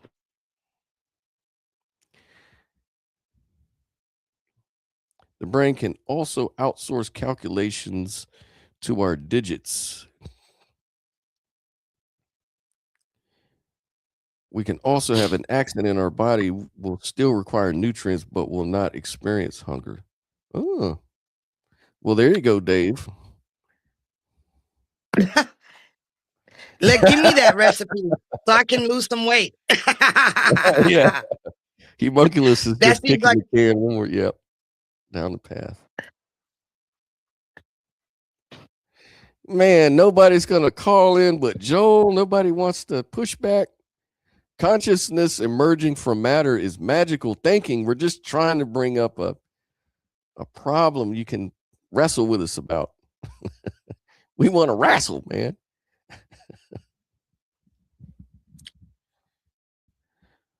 Call in, please. call me now, Miss Cleo. Come to me, butthead. Okay, so I'm just gonna read a little bit about Michael Levin since I brought it up, so I can introduce it a little bit to Robin, if you don't mind, while we're waiting on Sure. people to show up. Sure. Is that okay? Yep.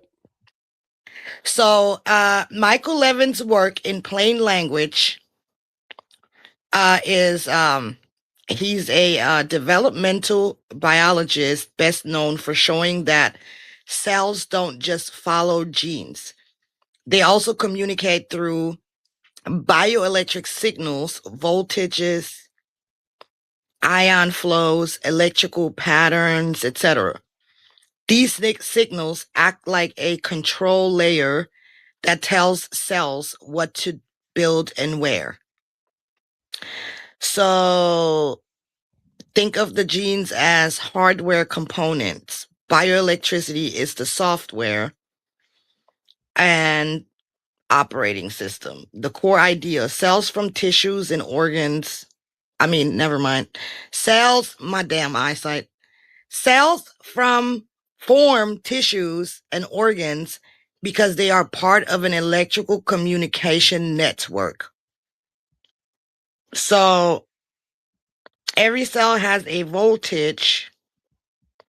Cells talk to neighbors via ion channels and gap junctions. And then these electrical patterns encode shape, goals, and Levin calls this a target morphology. Mm-hmm. So instead of genes force cells to become an arm, it's more like cells collectively know what an arm is supposed to look like and self-correct until it's built. So that's pretty profound, right? Yep. And then his most famous experience is the planarian flatworms. And we covered this before, but I'm just going to go over it real quick. So Levin altered the bioelectric pattern, not the DNA. And the results was the worms grew 2 heads. Even after cutting them again, they kept regenerating 2 heads. Meaning the body remembered the new pattern electrically, not genetically. Man, that is fucking badass, man. Mm-hmm. Frog embryos. By tweaking voltage gradients, he induced eyes to grow in non-eye locations, sometimes even on the gut or tail. This even happens to humans because, like, when I found out that I had an enlarged ovary, the gynecologist lady was telling me that sometimes people have teeth in their ovaries or teeth in their in parts of their body inside of their organs where they don't belong, and they just for some reason grew there. Isn't that fucking trippy? Yeah, absolutely, man. That's why I think the guy is a genius, man, for being able Yeah, to he really is. find these things out. I mean, it's like such a way to approach it. And But the fact that he tweaked the voltage pad, the voltage, he tweaked the voltage, right? mhm. And then all of a sudden, the cells grew eyes in places where they're not supposed to be. Yeah, Robin Hood is asking, has Michael Levin published work anywhere? Yeah, he's got like hundreds of peer-reviewed papers and stuff, but a good introduction would probably just to be looking at some of his videos. But yeah, I've got tons of his papers I can share with you, like tons and tons and tons. But like there's a Lex Friedman interview he did that was really great, and we covered that a few months ago. And he really breaks it down. He's a really good speaker too. But yeah, he's Yeah, doing but groundbreaking work. And like this he's a isn't just theory. This is like he's produced demonstratable concrete, demonstrable. demonstrable, there you go. Predictions. So he's created like anthrobots and tetrabots and things like that that demonstrate what his claims were before, they kind of like proved his hypothesis. So it's really interesting. Yeah, it's not just a But lot of see, that whole thing that he does reminds me of cymatics again, because in cymatics you have sound waves that actually organize and shape matter into form. It's just a different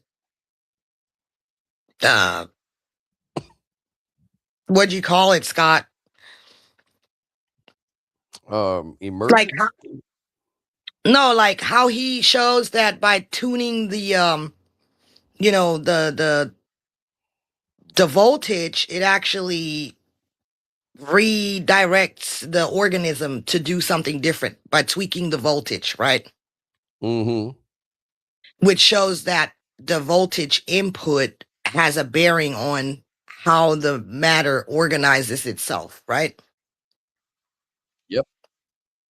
And what I'm saying is that reminds me a lot of cymatics, where we see sound frequency shaping matter into different forms depending on the frequency, the input, right?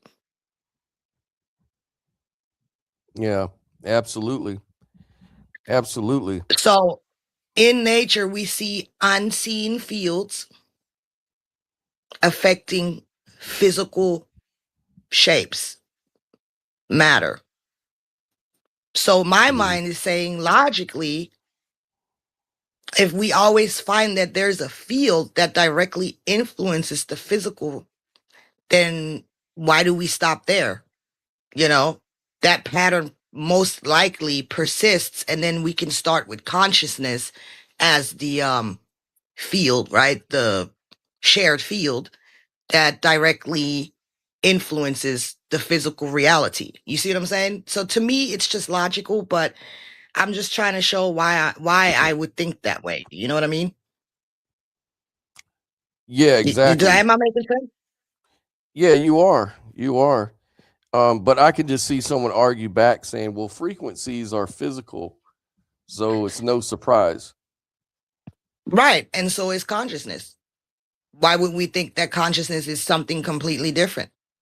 Right. I see what you're saying. So you're saying it's all whatever you want to call it, it's all the same stuff.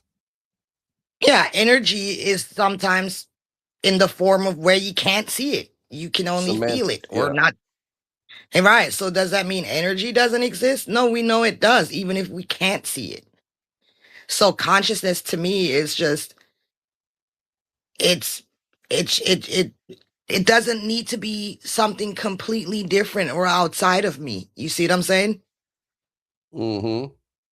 As a matter of fact, that wouldn't even make sense. Right. I'm getting some peer-reviewed papers from Michael Levin for Robin to look at, because she said she'd like something more like papers and stuff. Also, Robin, I'm gonna put my Gmail in here for you too. That way it'd be easier for me to send you stuff. So I'm gonna put it in the comments. Yeah, like here's a good one. This is on Nature. Nature's a peer-reviewed article. here, or peer. Sorry.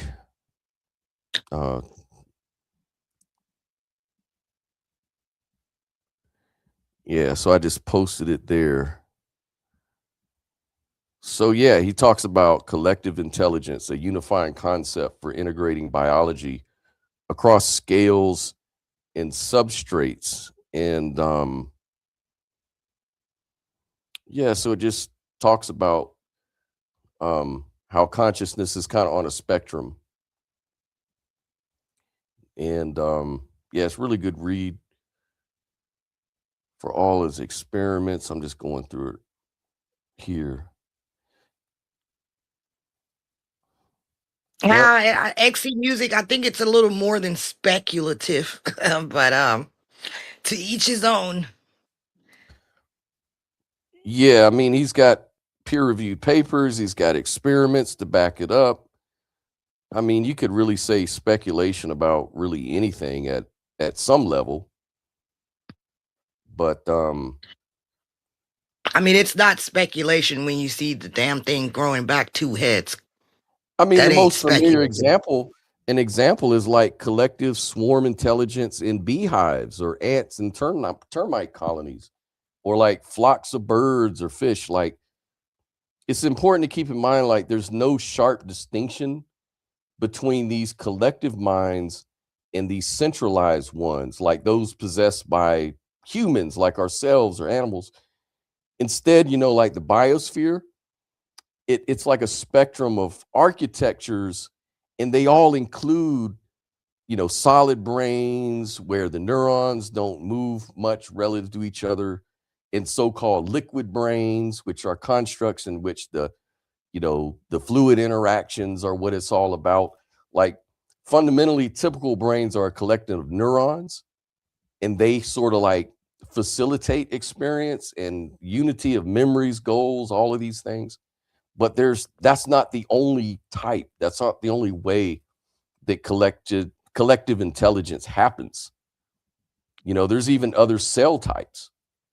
Like, when you understand how collectives ensure these kind of cooperations towards adaptive ends in nature, like in, problem spaces, or understanding ourselves, or understanding ant colonies, then you can kind of see how it all fits. It's not really, I think it's observable, and if there's any emergent agent, it's the subject of memories, preferences, and goals that comes from consciousness. That's what it emerges from. All these modes emerge from that. But even the consciousness, even the facilitation happens, across different spaces and structures and things like that. So it doesn't necessarily rely on just brain cells and this and that. We've got so many examples.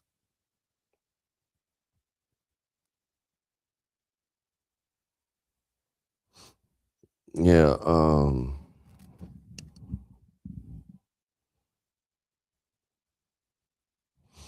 Yeah, Nature is a trusted journal. Yeah. And there's others. There's like I've got a link here that gives you a whole list of his peer-reviewed papers. Here, I'll just put that down here too, so you can go through all of them. Boom.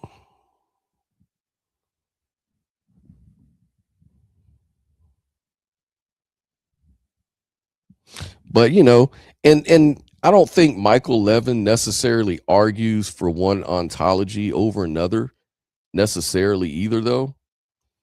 I think that he leaves the ontology up to you. You know what I mean? Right. Like, He doesn't go into that.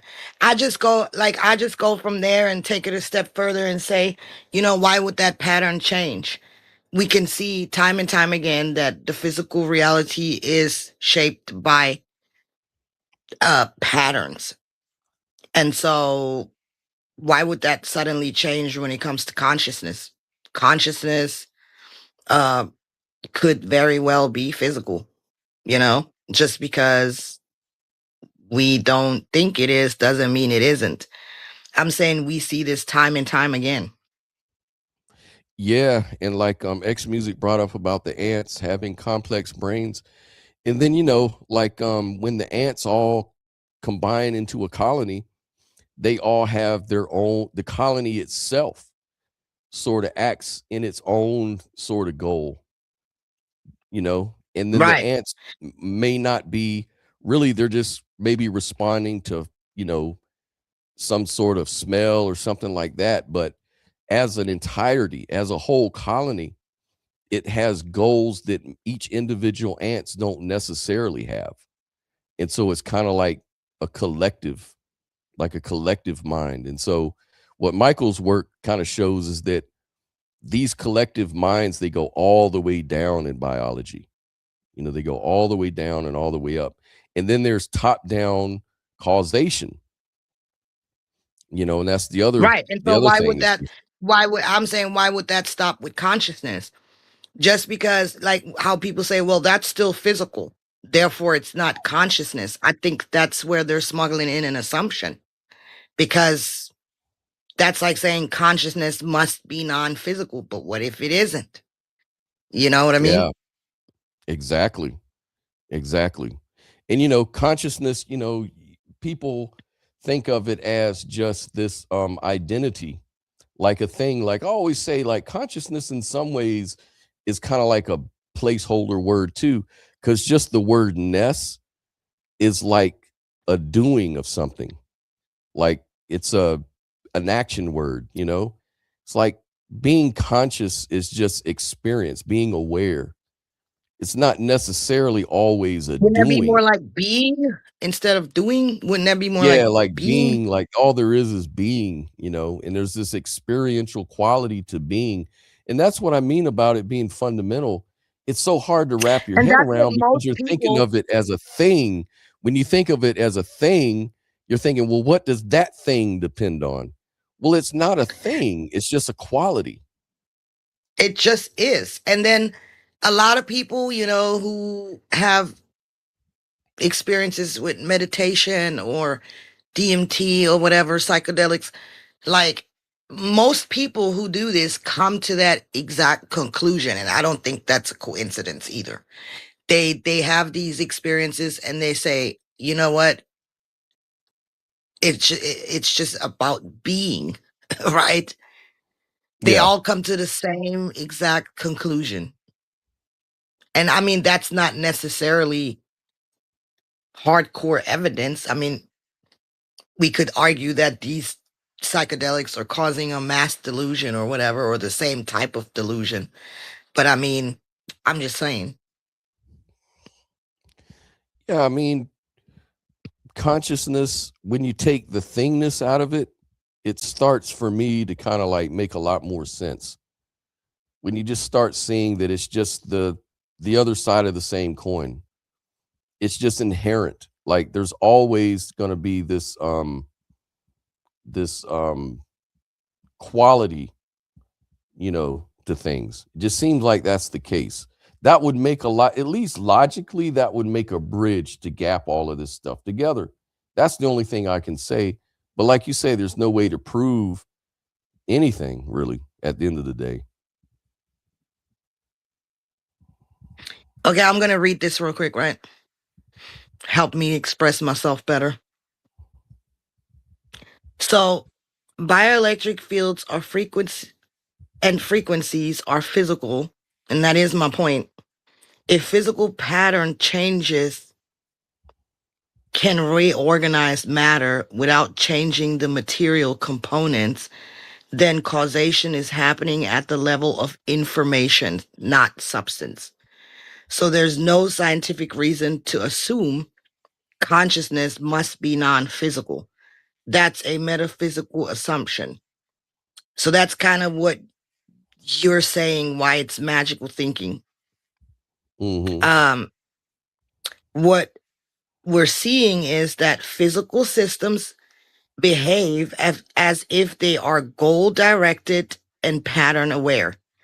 The real question isn't why assume consciousness is physical. It's why assume physical systems can't be conscious at the pattern level. You see what I'm saying? That's Right. what I'm actually trying to say. Right. Does So that make how would sense to you anyone? Go ahead.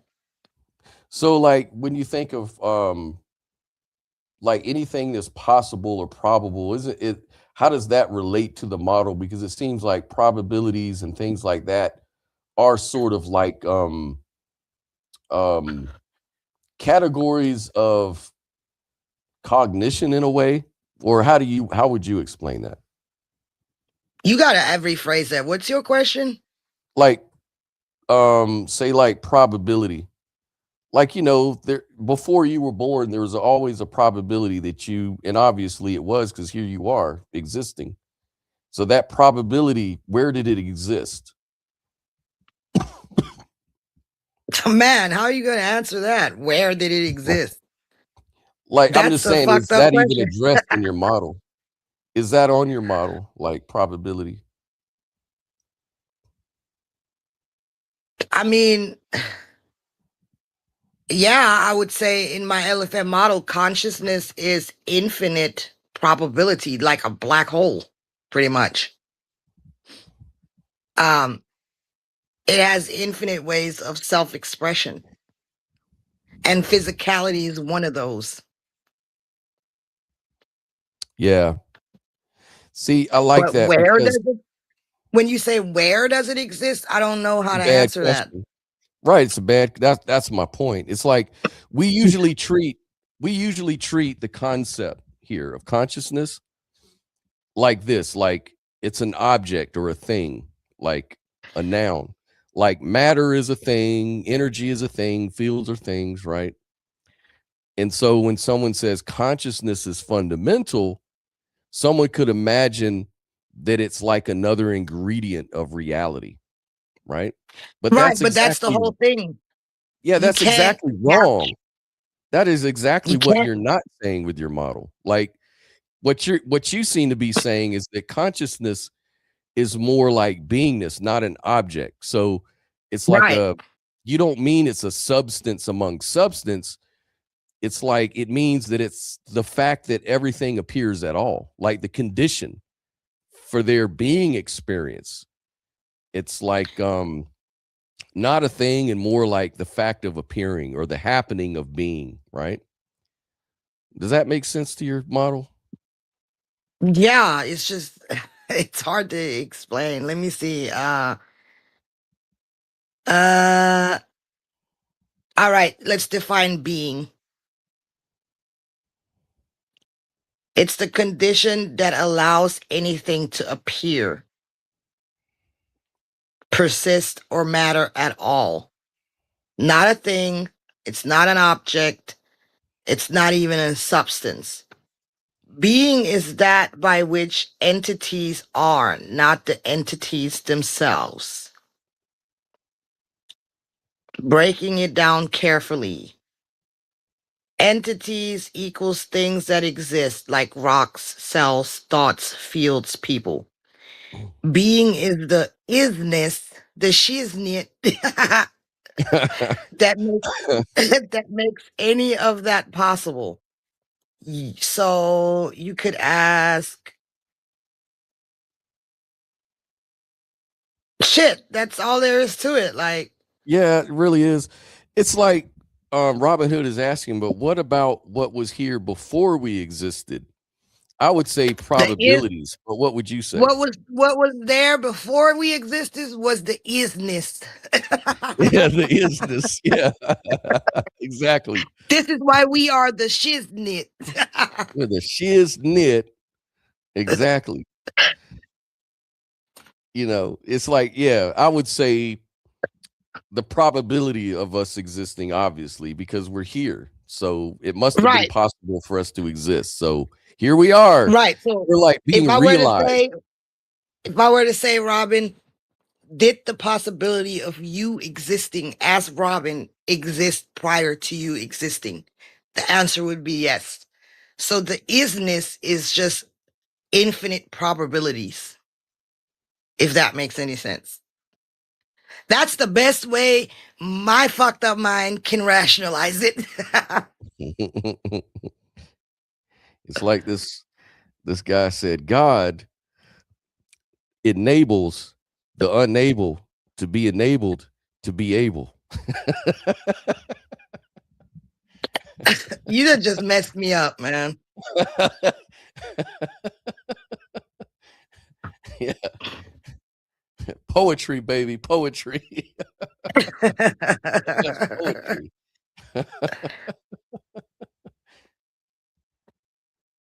Yeah. Yeah, man. It's any other questions? I mean, it's kind of hard to You wrap can your talk head about this around forever. and ever in a day, man. But like, because it's like it's what I was saying. If consciousness were a thing, we would ask, where is it? Like, how big is it? What is it made of? But if consciousness equals like beingness, then those questions sort of misfire. Like, where is the screen located in the movie scene? You know? So if I were to say That's consciousness is fundamental, I'm not really talking about a mental substance. I mean the fact of presence, or the condition for anything to appear at all. It's not another object in reality. It's what it means for reality to be experienced rather than just abstractly described. So there really needs to be a deep shift, and that's where it throws people off, because physicalism, what we're all familiar with, that is that being equals physical existence, and the only thing that exists is physical, which is all circular. And that's an experience is assumption. sort of, yeah, it's sort of like a late add-on. Experience is just something that came down the line later on. But what idealism is saying, that view is saying that being equals appearing. And so physical objects equal structured appearances. So that's a reversal, not an extra entity like Robin was saying. So it's just a shift in your thinking about how all this stuff might play out. Scott and Sophia, if I don't agree with you guys on anything, this is fun channel, good discussion. Well, at least we have that. Like, I don't really expect anyone to agree with any of my bullshit. Like, I don't expect anyone to agree with anything I have to fucking say. As long as you understand what I'm saying, that's what it is. So I want you to understand it before you call it bullshit. Call it bullshit for what it really is. Like, you know what I mean? Yeah, and trust me, we didn't ask to be this way. We're born this way. We can't Yeah. help it. We just can't help it, man. It's just how we're wired up. And so Robin Hood asks, so how does our consciousness affect reality? It's a good Well, question. I would say it can affect it in many ways. You are a conscious being and you consciously get to co-create your reality. You may not be in control of the entire thing, obviously, because you're just one little point, right? But you can participate. I think that's how it affects it. It allows us to participate. Does that make sense? And then there's neuroplasticity, where if you experience something enough, you can kind of like use that as training, and that memory creates new pathways in your brain, so it physically makes a difference. So that's a way consciousness has a top down reaction onto what we call physical reality. Joel says, Scott, you're saying that consciousness is fundamental to our experience. That's different than saying it's ontologically fundamental to reality. Well, not really. I said that on idealism, reality is the appearance inside consciousness. So that's what it's really saying. Consciousness is fundamental. So it's the condition for which all experiences arise. If that makes Yeah, sense. that's how I would say it too. It's a condition. Yeah. You don't worry, Robin. Robin says, I don't get it. I don't blame you. So you were asking, how does consciousness affect reality? Um, well, everything you experience is reality. Well, first of all, we have to define reality. What do you mean by reality? Do you mean the things you experience? If you do, then I would say your consciousness, meaning your thoughts, your emotions, all of that can affect your reality subjectively. Like you can go around in the world thinking the world is a horrible place.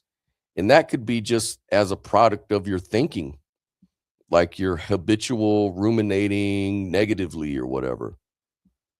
Um, maybe that's what you mean. I don't know.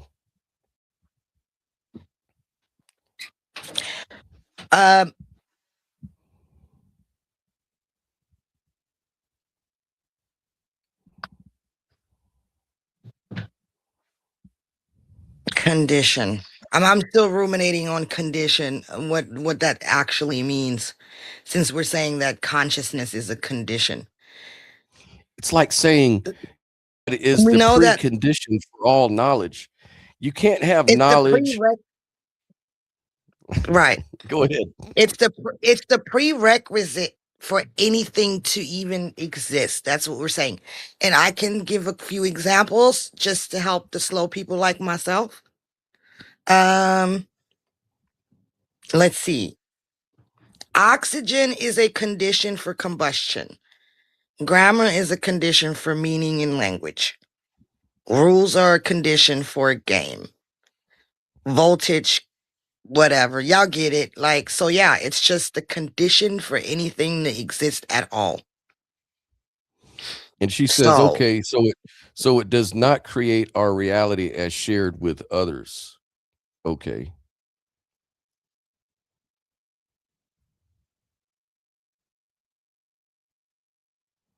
Like an intersubjective reality. I think what you're saying is kind of like what those woo-woo people say. You know how there's people in the hold conscious on. I'm community. confused. Well, I'm confused. What was her? I think she's getting at, because she said, okay, so it does not create our reality as shared with others. So I think she's talking about magic or miracles or something. What does she mean by it does not create our reality as shared with others? Are you asking why we seem to have a separate experience or what? Like, I'm trying to clarify the question. Please call in, guys. It'd be a lot easier. Yeah.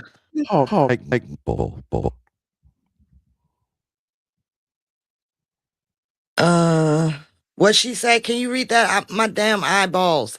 I can't Okay, see she it. says, to me, this just seems like a distinction without a difference. Distinction from what?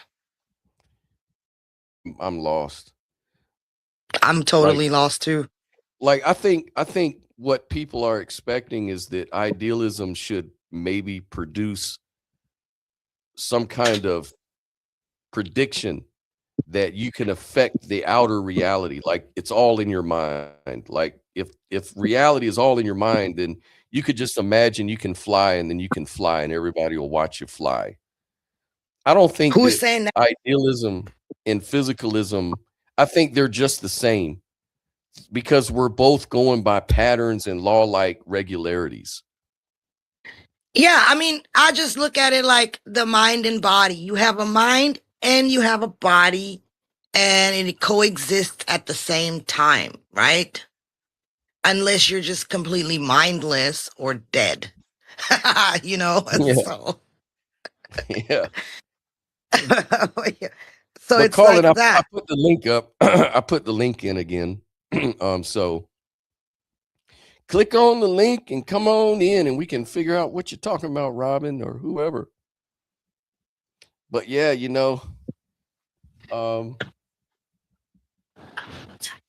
any questions, anything like that? It's cold.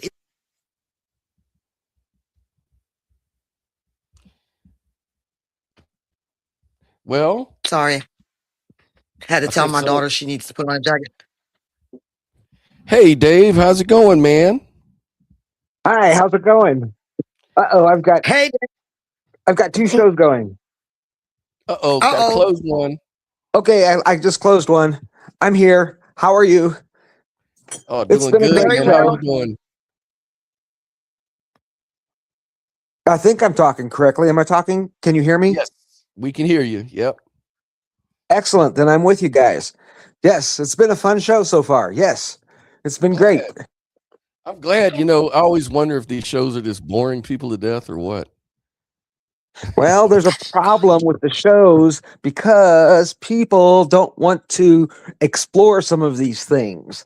You know, I mean, you talk about the popularity of these kinds of things. You got to be able to do a Colbert kind of thing or Red Skelton. I was just watching Red Skelton recently. So, Yeah. yes, we don't have that kind of talent that makes these things really, really popular. And you challenge people's ideas, so it can't be as popular as we would like them to be. Doesn't that make Well, some sense? well, Robin Hood says she is not bored, so that's good. And Extra Music just says if I thought about calling in, I would then think I should be fixing my sink first. So yeah, I get it. We're definitely Distracting not supposed to y'all. be the priority. Take care of your business for sure. Oh, for sure. Yes, I've been in the last few minutes. I've been doing all kinds of fun things. I've been tweaking my lasers, and I have been splitting wood, and all kinds Wow. of things. When I Tweaking say your tweaking lasers. lasers, I'm talking about a laser pointer that's dirty. I was about to Nothing say, special. you're on What? Star Wars. Yes. Actually, I have a Q-tip, and I spit on the end of it. What can I tell you? Yeah. Nothing more than that. It's kind of simple. Yes. Yes, consciousness. I don't know what consciousness is. I kind of think of it in several different ways. I mean, if consciousness is being awake and aware, then everything is conscious because everything responds to its environment as far as we can tell. We observe it, right? So Hmm. so every atom is awake and aware. The only time when consciousness seems to really have some bugaboos in it is when we can't observe it. But then we all know that in quantum mechanics, there's always multiple possibilities until we observe it, and then one or the other possibility actually happens, or maybe there's 4 or 5 possibilities. I don't really know, but that seems to make sense, and it seems to make sense that other levels of consciousness must exist as you begin to add things together. I mean, atoms add to objects or molecules, and molecules add up to objects, and objects add up to eventually us. And then we have choice, which is a fantastic level of consciousness I like to be at. But then do groups of people or groups of things make another consciousness above that? Is there a spanning consciousness between things? Is that Mm. a possibility? Let me ask you this, Dave.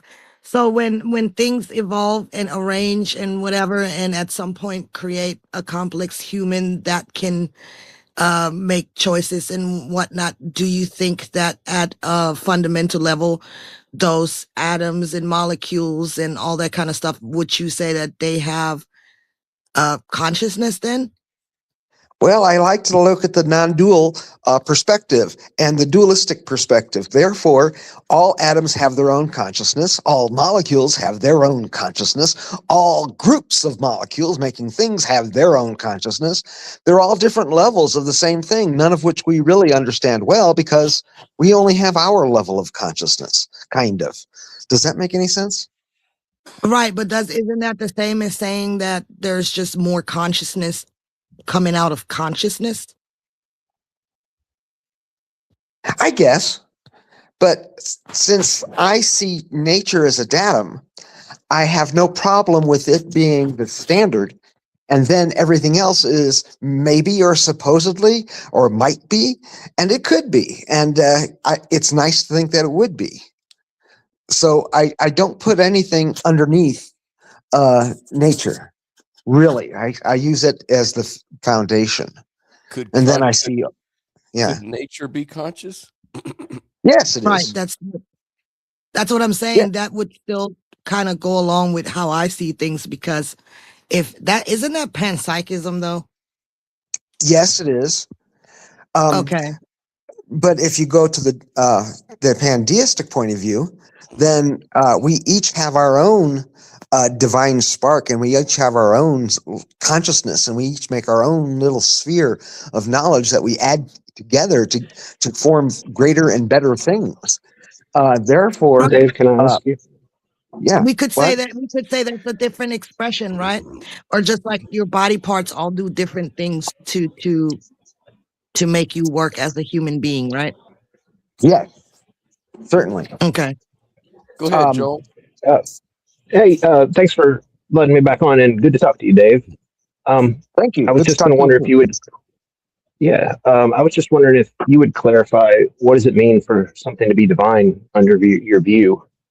I think it's fairly uncontroversial to say that we all have consciousness, but why should we see that as something divine? What do you mean?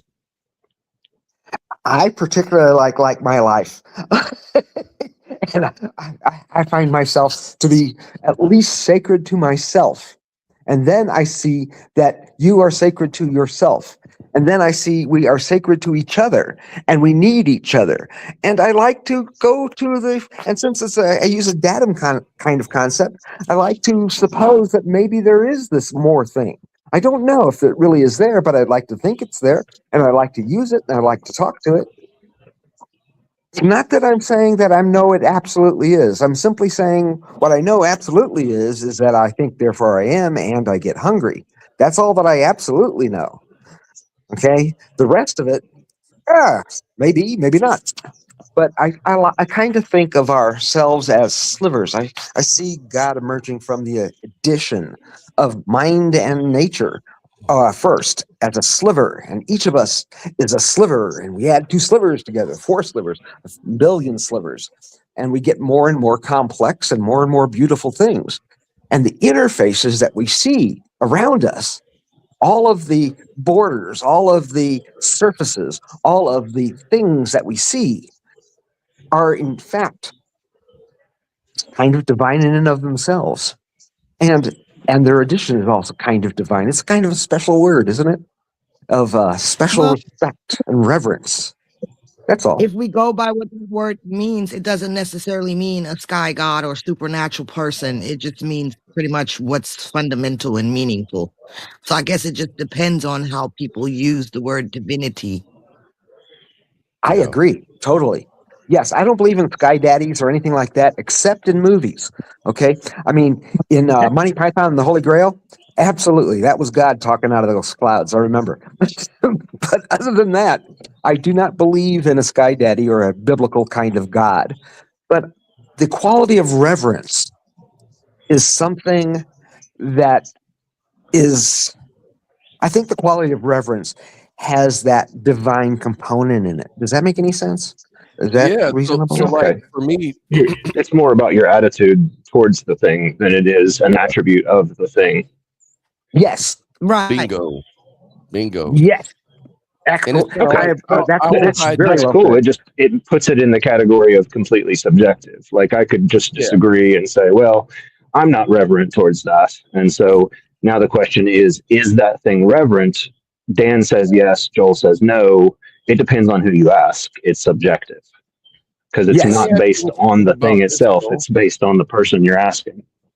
Totally. So in light of that, Yeah. let me ask you this, Joel. Like I would define so I will hijack 2 religious terms. Divinity and evil. So I'll put these 2 things together. So like for me, divinity is your ability to transcend, like to sort of like, you know how you have tools to transcend limitations. Well, you human beings can do that. You know, we can transcend certain things to a limit. But evil would be to deny somebody or cause them not to be able to, or that would be evil, to deny someone their transcendence. Like in other words, to stop them from evolving, from you know following through on their wants, whether it's determined or not. You know what I mean? How would that play out in your view, Joe? Well, for one thing, those both of those were a little strange and foreign sounding meanings to me. I don't mind addressing them as you've presented them. You're asking me on my view, how would the idea of denying someone, what they wanted to do, would it qualify as evil, or you just want to know like why it happens, or what do you mean? Yeah, like, evil could be like denying a person of their divine quality. In other words, let me try to see. Oh, well, then under my view, there's just no way to do that. There is no divine quality being denied. As far as I know, it's just the proposition that's being denied. If someone proposes that they have a divine quality and I say, no, I deny that, I'm not denying something that exists in reality. I'm just saying I don't accept your proposition.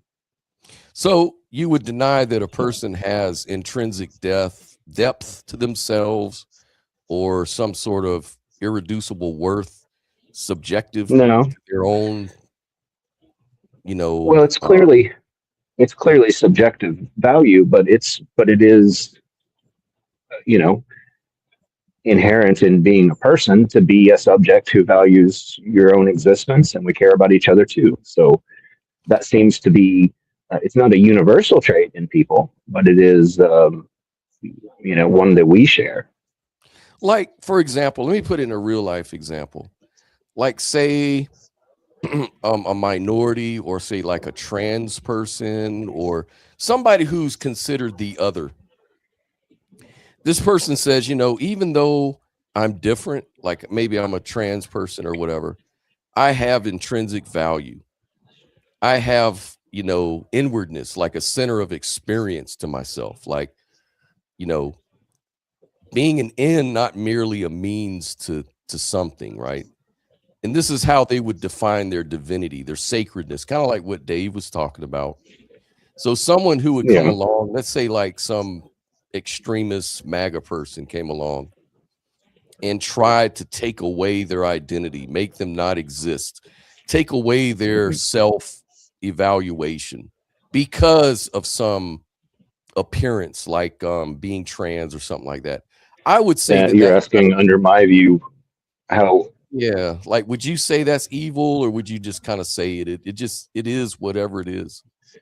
Yeah, it's bad under my view to treat that people that way, and it has nothing to do with them having a divine part to themselves or being divine in any sense.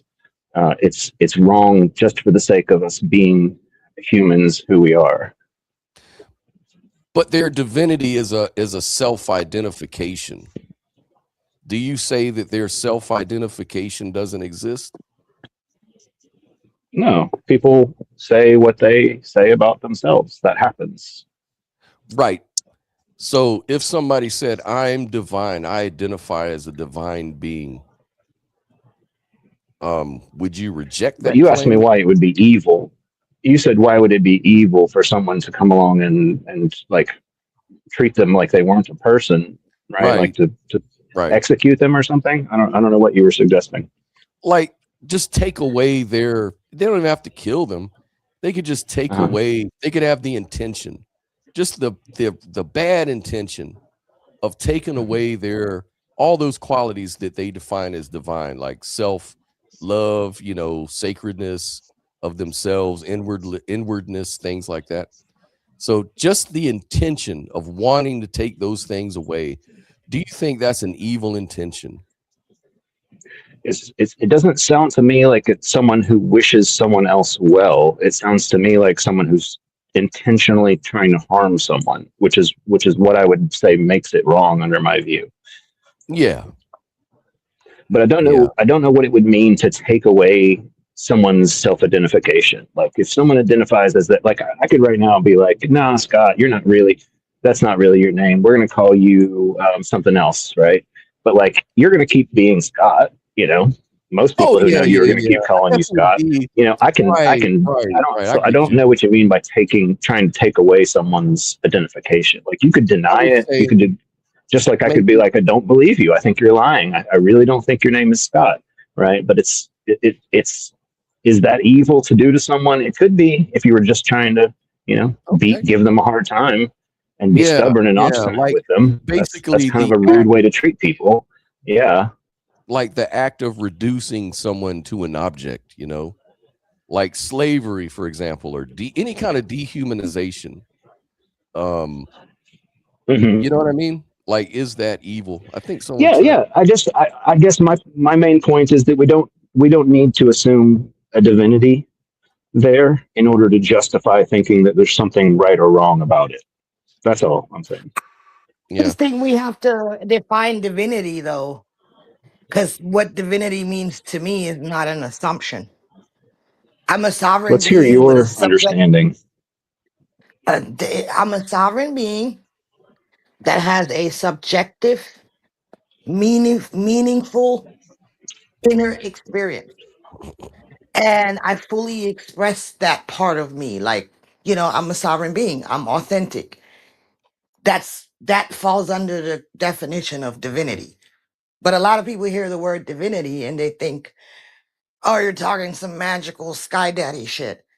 That's why I said before we even went on with this conversation, let's define divinity first and then all agree that we're talking about the same thing. and like evil is not just for me doing bad things, but it's sort of like it's kind of like a moral blindness, where the deepest fact about a person, like who they are at the center of their being, is being ignored or invalidated. Because we see that a lot in our society. Is that really evil? I don't know. I'm just saying is what everybody may think about that. Oh, and I think Joe fucking fell off because of StreamYard. Just call back in. But you see Robin what I'm said, saying, Scott, though? yeah, I see what you're saying. And I think Robin Hood says, I don't see that as evil. I see that as a common trait in our species that requires an intentional act to avoid it. Yeah. I mean, I can understand that too, because these words are just labels, that we use to describe things that we all hold in common. What do you think, Sophia? I think we're just going all over the place. That's what I think.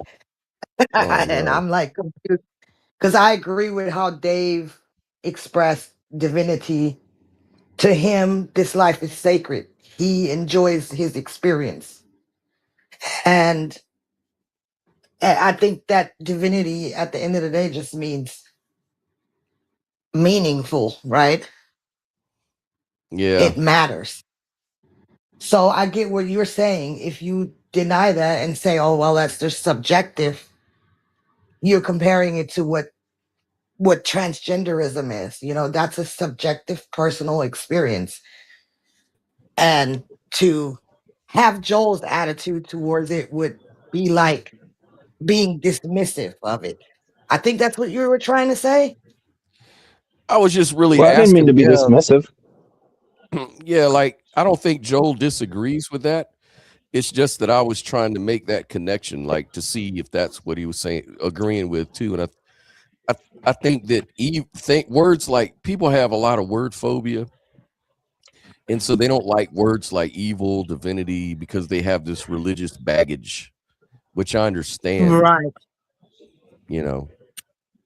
But hey, Well, I have a Dave, you're pretty back on, strong brother. association between the word divinity and views on gods of different kinds. I don't think that's a weird association. Right. I think there's That's certainly. because they took those words and fucking applied it to shit that ruined it for us. They Yeah, should have never done that shit. Well, but language is like that, right? I mean, we have words now for things that used to be expressed in different ways, and sometimes we have to make a new word because the meaning of a word Right. changes, and we got to go back and make it. So, I mean, I think that's if there's some kind of idea you're trying to describe that doesn't resemble you know, so many of the religious ideas that are so much more prominent in people's minds, then you're kind of doing yourself a disfavor, um, a disservice to your own ideas and communicating them to people by giving them that stumbling block. You know what I mean? Like, what's a Mhm. better way to describe it than God or divinity, right? I mean, Yeah, I that's true. mean, I agree there because I do that. Like I got into a conversation with that with Paul because he wants to still refer to things as God and all that kind of stuff. And I'm like, but what we associate God with now is pretty much religion and everything bad that comes with it. So it's probably best not to use that word. So I well, get see, where you're coming from. and see, this is the thing that the conservatives lodge against the trans community. You know, they're going to say that, look, you're feeling like you're this or that. It's not sacred, man. That's just your own subjective feeling, but it's not objective reality. How you feel is not objectively real. So we can just invalidate you. We don't have to have laws to protect you. We don't have to have any of that stuff because you're trying to normalize something that's just your own mental subjective opinion. And so that's where the rub comes in sometimes because But that's just the um thing. Like we all have our subjective experiences, but there's always a middle ground that we can find because we all have to and relate to one another, right? So I don't Definitely. understand Yeah, that. I don't we want understand to that get logic. along, yeah, Right. yeah, that's the thing. That's what I'm but getting at. Like a thing can be subjective, what I would and just say because it's about subjective doesn't that make it subject, wrong. I wanted to comment on this thing about the trans issue because the difference, the big sticking point here is that whenever anybody says about themselves, I feel such and such a way, that's necessarily a subjective thing. It's true when a cis person says it about themselves too. Um, the difference on the other hand is when you're trying to make a claim about something external, when you're not saying something about yourself that is subjective. If you're saying something about yourself that is subjective, it's fine, go ahead. But it's when you're trying to make subjective claims about external things, right, where people could say, well, I just don't feel that way. It's not a feature of the thing. It's a it's a um, it's an attitude that you hold as a subject towards the thing, right? Hmm. There's a difference there. Like some people Yeah, might think a movie was good, some people might think it sucked. Some people might go on a ride like a roller coaster and be like, that was so fun. Other people might be like, I'm never going on that again. I hated it. Neither one of them is necessarily wrong because the other one disagrees. It's something about themselves. It's an attitude they have towards the thing. It's not a feature of the thing. yeah. So So, and that's I the would big say, sticking point here is when we say something's divine, are we saying something about it? Or are we saying something about us? If you're saying something about yourself, go ahead. I'm fine. I'm okay with yeah, that. perfect. If you're saying I'm reverent towards it, I have strong feelings. It's important to me. You know, all that is good. Go with it. You know, but if it sounds like you're saying something about the thing, like someone would be saying that is a god. You know, it's divine. Well, Right. here's some things you can put in there, like let's say, like, what does it mean to say a trans person's identity is not merely subjective? So it usually means like their gender identity isn't just like a whim or a preference or an opinion. It's really an expression of who they are at the level of a very lived experienced selfhood, right?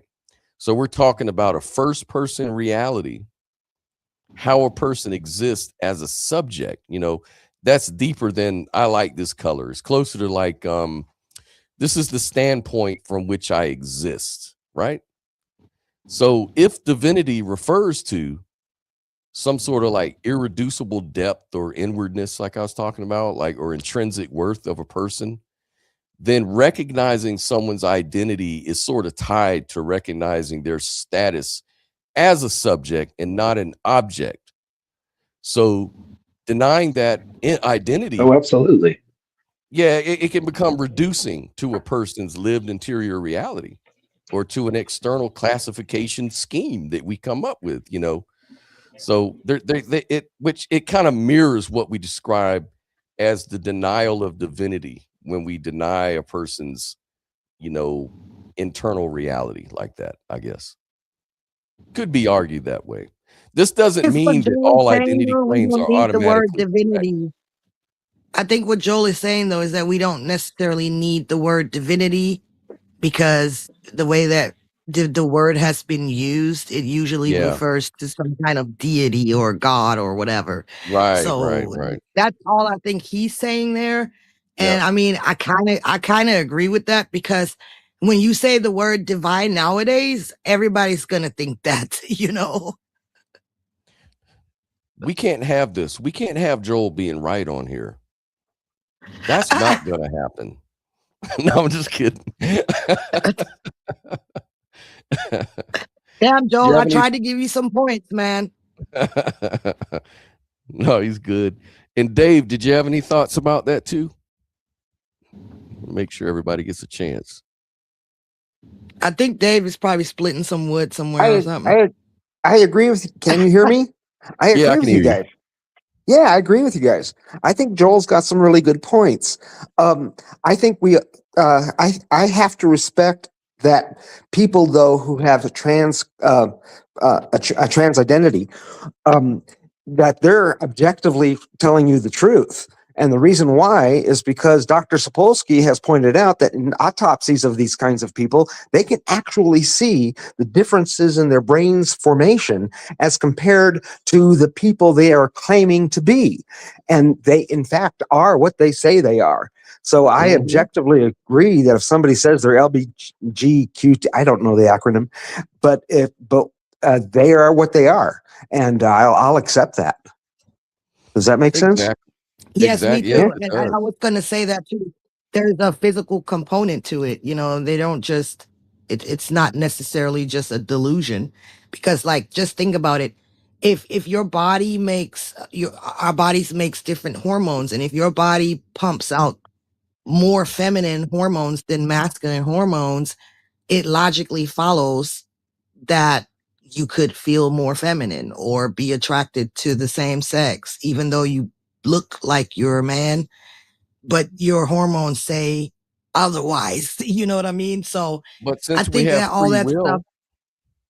will, all you got to do is choose not to be trans, and you could be whatever you want. Yeah, but that's a suppression of who you actually are. And so that's what divinity means to me, is to actually be the damn thing that you are and be able to freely express it, right? But But you again, we determine don't who have to you use are. that word. You determine who you are. That's free will. Just No, choose that's not to oppression. be. I'm just making the case. Yeah.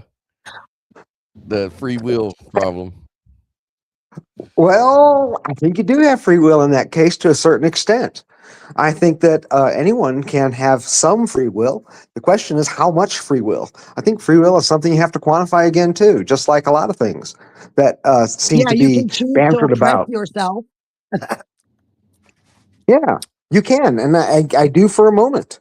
I try to. In fact, I try to practice other people's point of view every now and then. Probably actually every day, and I use my free will to do that. Yeah, why not?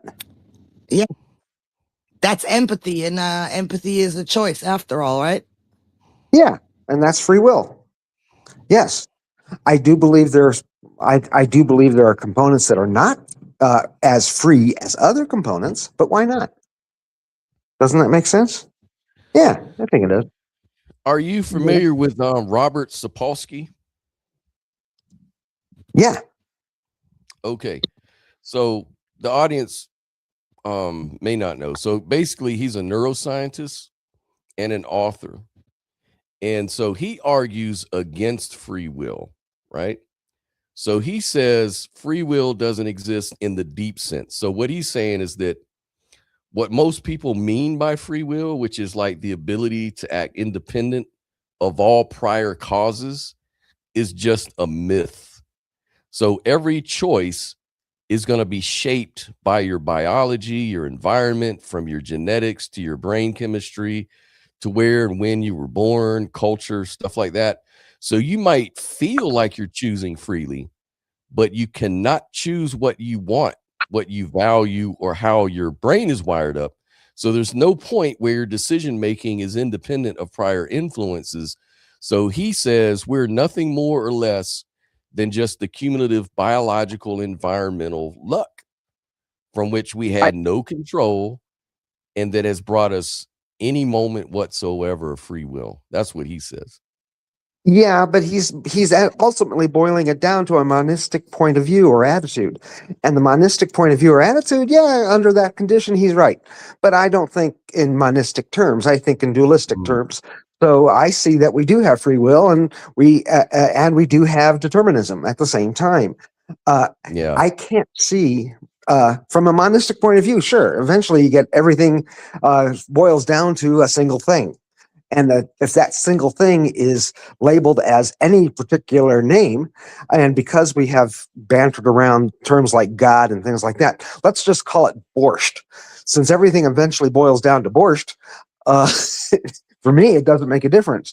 That doesn't make sense. So I don't see true monism for the next 100,000 billion years. Right.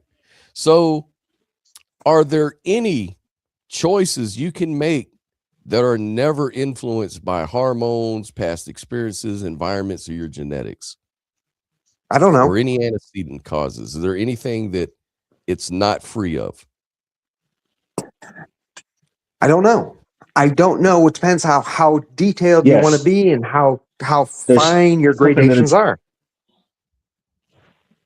Okay. So this is a Oh, go ahead, Nell. I'm sorry. Oh, it's me. But Joel, hey. I was just saying it's free of some other agent choosing it for us or determining what our will is. That, as far as we know, that's our. We're the only agent involved in our decision making.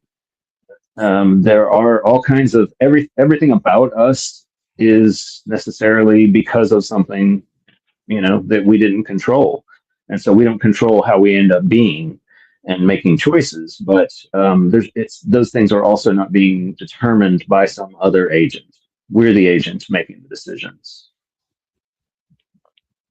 I agree with the sentiment completely, and in minor detail, I would have to agree with it too. Absolutely, we have free choice over what we have the right options to choose from. But do we have the ability to turn back the arrow of time? Not quite.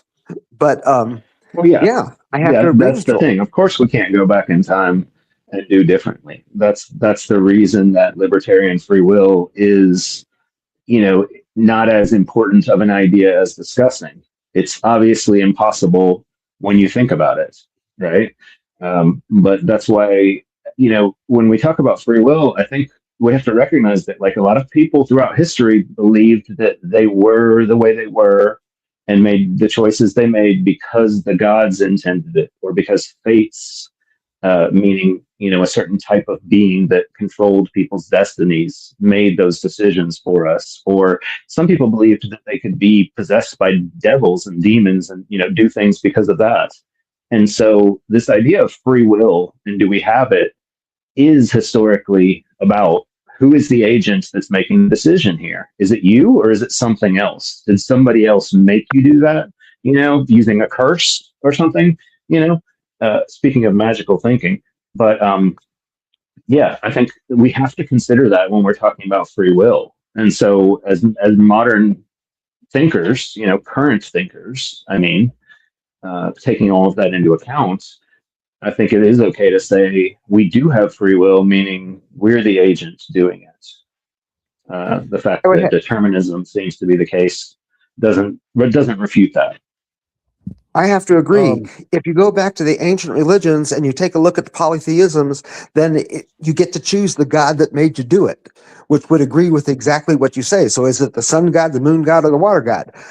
And then you're actually exercising free will, showing which god made you make your choice. Um, Only in the last few thousand years have we had the ability to have monism at all. And that monistic attitude, if you have to boil it back down to that, every argument becomes collinear and always has to reduce to a single point. But if you take a look at Eastern philosophy, it is dualistic still to this moment. And so are a lot of the foundational philosophies throughout the world. In that case, I totally agree. And that's what it is. That's simply the history of it. but now, like for me, I think that determinism, though, is coherent. Though it really is coherent if you really Me accept too. it through its framework. Like Sapolsky would say, if you have no free will, then it means that at some point you are disconnected from the causal chains around you, whether it's all your priors, antecedents. At some point, your decisions are disconnected from that. But every time you make a choice, it's a response to something. It's a response to something. So there's no actual free will. Yeah, But no, a I lot of accept that people kind of go ahead. I accept that kind of framing, but the free will is still there.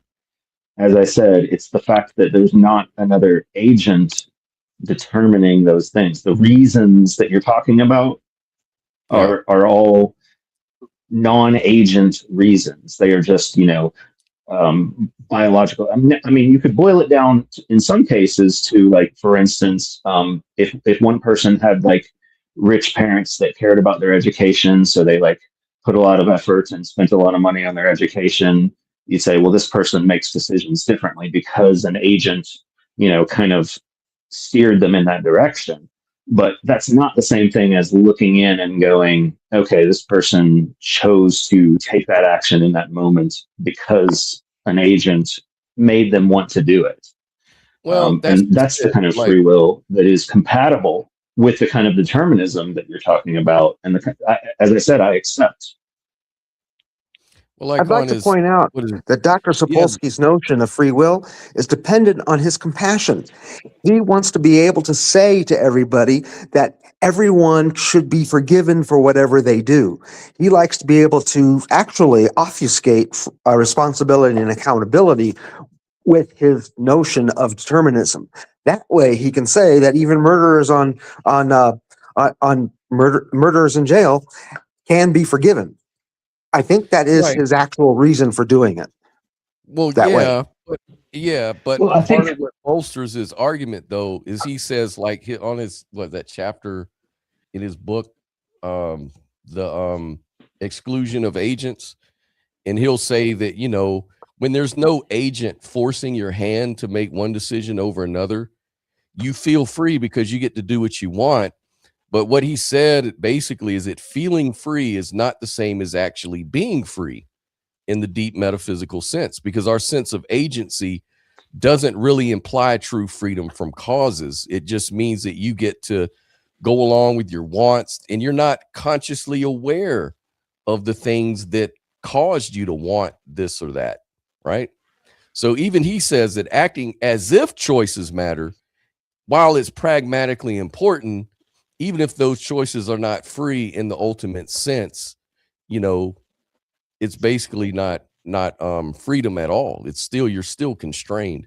And as long as you're constrained, then you can feel compassion for people who may, commit crimes because of, it could be like Sam Harris said, tumors all the way down, brain tumors cause people to do horrific things. Well, maybe we all have brain tumors in some sense that's causing us to act or decide certain things or ways. So really, you're saying that he's just boiling it back down to another monism, and everything is Yeah. inevitably becomes that monism. Well, I don't look at Yep. things that way. I think it's dualistic. So I think Yep. we do It have is. complete free will, and It's as much as absolutely a mind can dualistic. have. And It's I believe that, absolutely. yeah. So Yep, you're that's exactly where, right.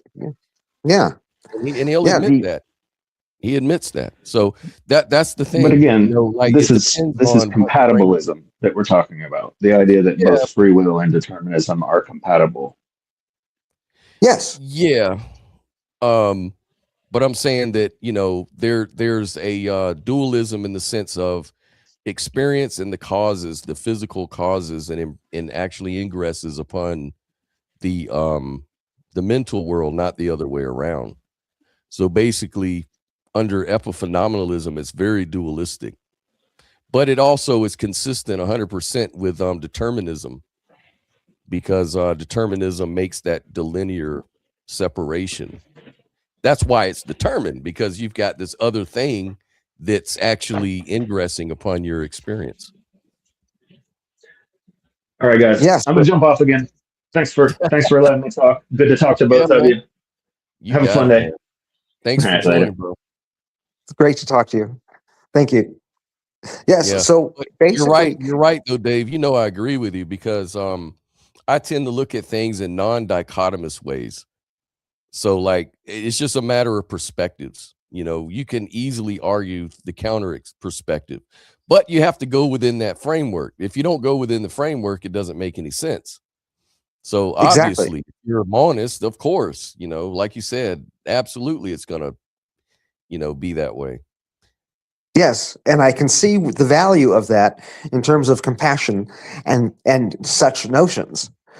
But I see it also as very, very harmful, because people forget that they forget the and between objective and subjective, and if they put the or in there, people end up being very subjective or very practical, and those practical people suppress the rest of us quite a bit.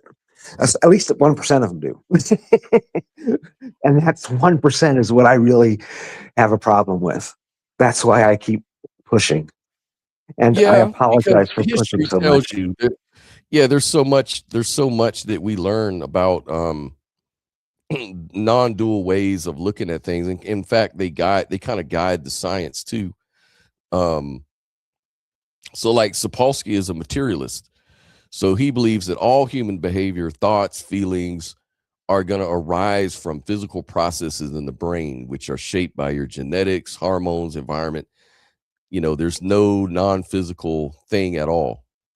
It's all physical all the way down. And since we are our biology, our brains and the environment have shaped us accordingly. Um, he's not a dualist in the sense of Descartes' style. There is not a non-physical mind or soul that interacts with the brain. He sort of rejects that whole thing.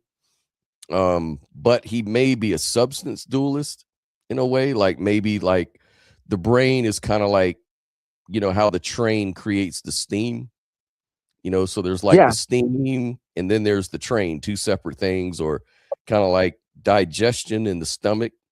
Like it's just consciousness just is what the brain's doing, and it's the product that it creates that's totally different in category than the thing that created it. So it's dualistic in that way, but So not which is more dualistic. important? Yeah. So which is more important? Because when you look at him in lecture, when you listen to what he has to say, when you simply look at his hairdo, you see a dualistic attitude. You see a dualistic process. I mean, come on. Yeah. So which is actually more important? In a philosophical sense, I think that relating to what actually is more important than what we think might be. And it's nice to have what might be. It might be true, but we can't deny what we actually have. Right. Very, very well said. And the thing too is when we talk about ontology or what is or metaphysics and things like that, I think we do the best we can. And so we have to have guides. And one of the big guides or virtues in philosophy in approaching topics like that is Occam's razor. You know, not trying to add in a whole lot of extra entities unnecessarily, because it just creates more points of failure in your model, right?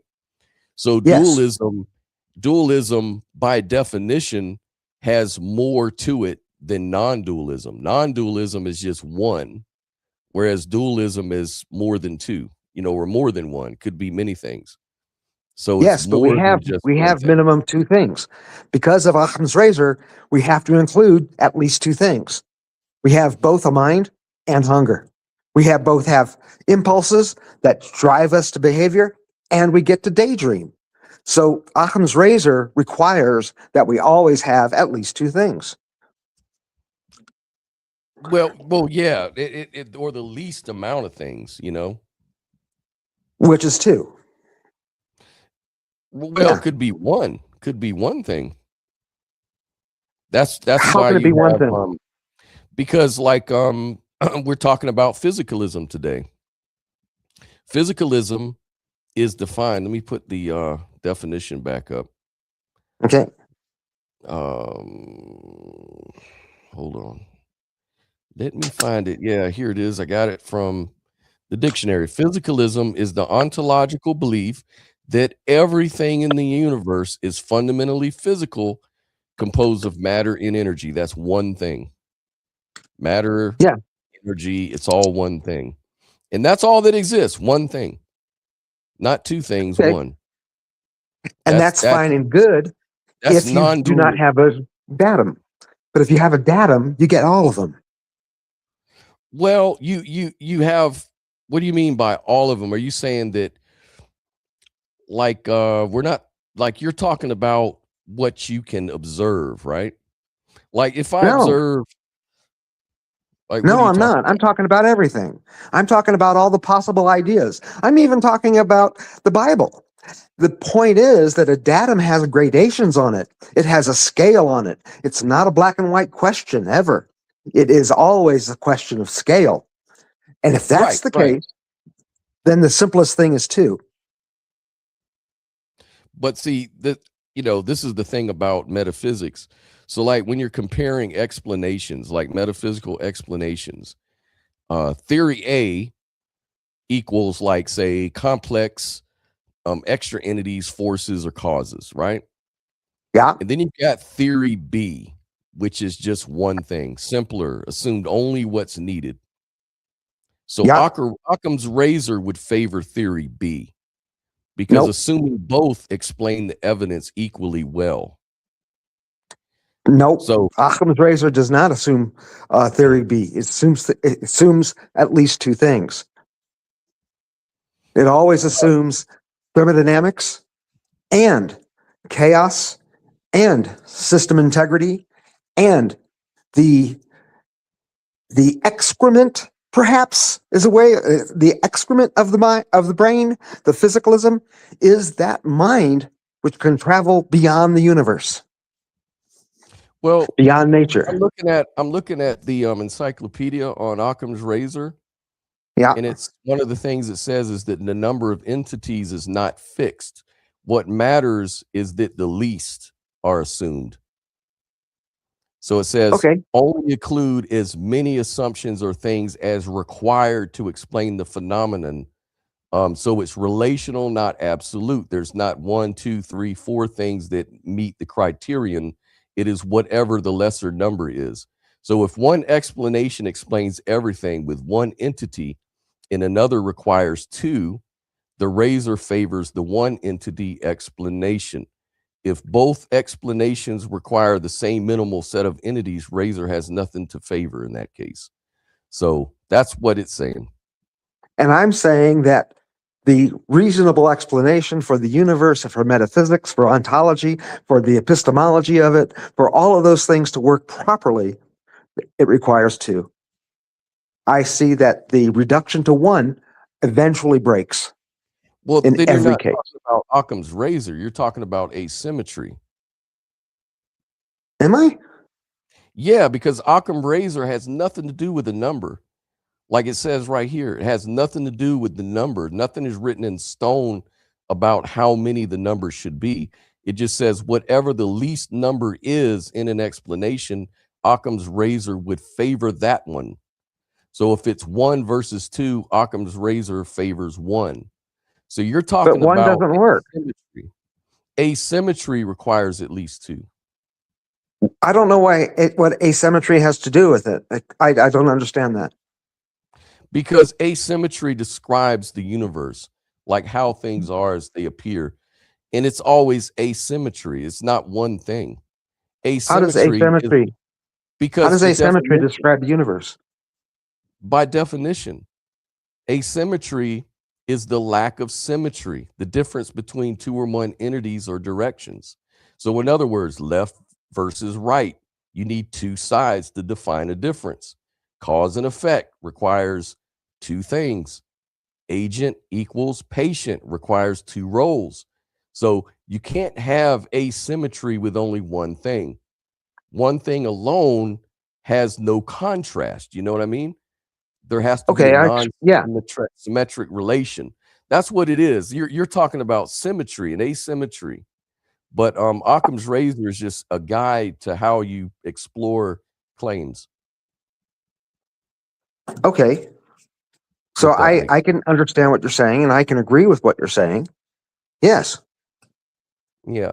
So, and I don't have a problem with asymmetry. Like, really, nothing we experience is going to make sense without it. Like, I can't talk about, you know, going down the stairs unless I'm referencing what it means to go up the stairs, right? Like, Right. everything requires two things to define against, you know. But these two things, these are concepts in the human brain, right? That's what the mind is. The mind is making distinctions and definitions and slicing the world up like that. But Yes. reality really doesn't care what we do. You know, these are simply artifacts of thinking of a limited human brain, you know? What's reality? And when I'm talking about reality, I'm talking about nature as it is, like whatever it is like the metaphysics, the ontology. We don't have access to that because, like I just said, our brains are splitting the world up into meaningful pieces to make sense of it all, you know? That's Well, what I we see do. my reality as what I understand nature to be around me and my condition and how I choose to use it and think about it. So Yeah, I that's see subjective. everyone's reality as something else. The word reality is a very problematic word for me No, because, I know. And we talked about that before. And like yeah, you said, reality is a subjective thing where it just depends on how you perceive the world around you and everything. Reality can yes, be interpreted, you know. I get it. But when I'm talking about reality in this context, I'm talking about, you know, how the universe seems to intersubjectively appear to us, you know, like we have objective facts about the world, like, you know, gravity and heat and cold and all this kind of stuff. And you know, we make distinctions, and these distinctions are products of our thinking. And our thinking is human thinking, you know, but it doesn't necessarily reflect what reality is ontologically or metaphysically at all. It could just be that the universe is just the universe. And we're the ones that are making a big deal about it. You know, like that's why I say the only thing we really know is consciousness. That's all we know is we're having this weird experience of reality, of whatever that means, however you want to define it. It's arising in all of us in our own way. And that's sort yes, of fundamental to all this model making and interpreting and this whole discussion. It's all sort of arising out of a subjective first person experience, you know. I agree. Yeah, yeah, yeah. That's Epistemically. true. That would be true. Yes, yes, Yeah, yes. so I really believe that we're all epistemic non-dualists. I think we really are. We just get caught up in our language because our language is very dualistic. It's just a reflection of that limited brain of ours. I agree. I see, though, that the language is a problem because we tend to think of terms of things in a uh, positive or negative, black or white, opposite things, up or down. We don't seem to think gradations. We don't think a little up and a little down. So there is a problem there because of the way we look at that. And I think that tracks back to monism. in my opinion. I may be wrong, but I think that still tracks back to that monistic or monotheistic idea. Yeah. I think I understand what you mean. Like, anytime we make these sort of distinctions like that, it does go back to that monotheistic sort of genesis, because after all, you've got the God, the creator, who created something separate, the devil, which is his total opposite. He created the world of humans who worship him, not the other way around. There's all these sort of dichotomies. And from that, all other languages that adapted to that kind of thinking just sort of, use that kind of dichotomous sort of thinking embedded in the language. And so it's no wonder that, it's hard to talk about things like consciousness and things appearing as one field and things of this nature, because our language is contradictory to that. You'll find yourself contradicting yourself all the time. You'll say, I am one with you, is a contradiction. Because how can you be me if you're separate? And then you're saying we're not separate, but there's a big problem there. And I see the non-dualism. I agree with you. Yeah. And that's why it's easier to say, like you say, let's just say both are true. Let's just stop the dichotomy, because if we really want to be, we want to apply some paraconsistent logic in order to tie everything together, and then we're okay. And then we can kind of, salvage a lot of these concepts that aren't obviously taken on board these fallacies that we get from dualism, because, dualism also has its own problems. How do you explain interactions? How do you explain all these relations? That's one of the reasons. I'm sorry to say this. I hope nobody else is listening, because this is kind of embarrassing. But one of the reasons I love you is because of the non-dualistic connection to dualism. That's absolutely right. That's fixed most of those problems right there. Exactly. And Yeah, man. I find it beautiful. What can I tell you? Because a lot of people, I was watching that for years. I just said I was, I kind of thought I was non-dualist, and really just kind of not giving credit to meaning and virtues and things like that, and just trying to be more kind of like monolithic in my thinking.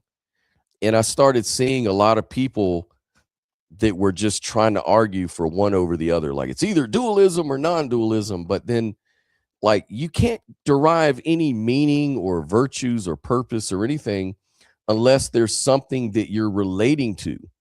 Otherwise, you're Exactly. just static. It's just a static one thing that never does anything. There has to be that asymmetry. So I'm all for asymmetry. I'm a non-dualist, but I'm all for asymmetry. And someone will say, well, asymmetry is dualistic. Well, it's dualistic as a relational property, but it all derives from the same reality, which is just one thing. It's us that likes to cut things up and dissect through asymmetry and stuff like that. Then we agree. Yeah, exactly. Then we agree again. So that's a wonderful thing. The problem I see is the real foundation of all of this is ultimately morality and how we treat each other and how we behave within our societies, how we are seen and how we are felt by others. So to me, the real question becomes, what does that really mean?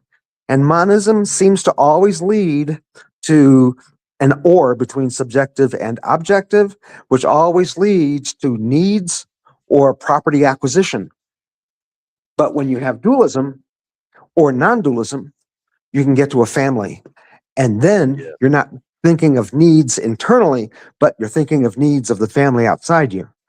And that eventually grows into tribalism, which eventually grows into communities, which eventually grows into an entire world population. And like imagine, say there is, you see all this stuff about, shooting the protesters, killing the protesters or killing the people that are mad about the whole ICE thing, or the Trumpers or the Democrats that are doing violence, burning down Teslas or whatever, or racism in the world or whatever. Do you think these things are sort of consistent with more so with dualism, or are they more consistent with non-dualism? I think they're being powered by non-dual by monism. They're not being powered by either dualism or non-dualism. They're being powered by a monistic position that they are right and Right. everyone else is wrong. Yeah. Okay, and yeah, and they are saying they are objectively right and everyone else is wrong. And as soon as you've done that, you're operating from a monistic point of view, which becomes property based or needs based or subjective based. And there are wonderful, beautiful feelings that people have with the process of oneness, with the process of gathering, with the process of community. There's with meditation, with all those spiritual connections are wonderful feelings. But you can't forget to feed your kids. Yeah. And that's that's the difference.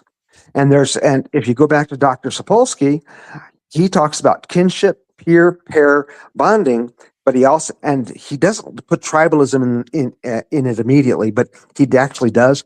So I'm kind of wondering how I should reorder that. Maybe it should be tribalism, kinship, pair, peer, bonding behavior. I don't know. So, but you see what I'm saying? Oh, That yeah. And all these Robin, people, go ahead. yeah, all these people who are fighting, all these people who are saying the other guy is wrong, or saying LGBTQ is wrong, or saying it has to be this way or that way, they're all basically confused and their worldviews are very soft and they really can't handle it if they have to objectively look at what they're saying and doing. They really can't see the difference. They are actually being confused by the information they are getting. And they don't see the real needs they have and the people around them have. So people end up voting against their own best interests, Oh, which yeah. is yeah. So that's polity, according to Robin, Aristotle. Robin Yeah. says there is no objective morality. Well, It's how can all. there not be? How can there not be objective morality? Yeah. I mean, aren't your kids hungry? Don't you feed your kids? Yeah. So I find it very hard to argue for objective morality. Myself, I just have a hard time arguing logically for it. Like I can easily argue for it emotionally. Like, hey, if there's no objective morality, then why feed my kids? Don't you feel sorry for your kids? So I can definitely get motivated for objective morality behind an emotional appeal, but I find it very hard to argue for it on a logical appeal. Well, what do you find morality as? What is morality? I mean, if the definition of morality is the difference between good and bad, is the ability to tell the difference between good and bad, or and right and wrong, and if a good description of morality is the evolutionary characteristic that helps us live in large groups with minimal suffering and hopefully minimal conflict, if those two statements are true, then objective morality is how you behave. But how do you distinguish between the is and the ought? Well, if you're trying to make a large group have minimal suffering, then there is a plain is. Okay, that means you got to feed the whole group. That means the whole group has to have their needs taken care of. And that means that the distribution of wealth has to be smooth throughout the group.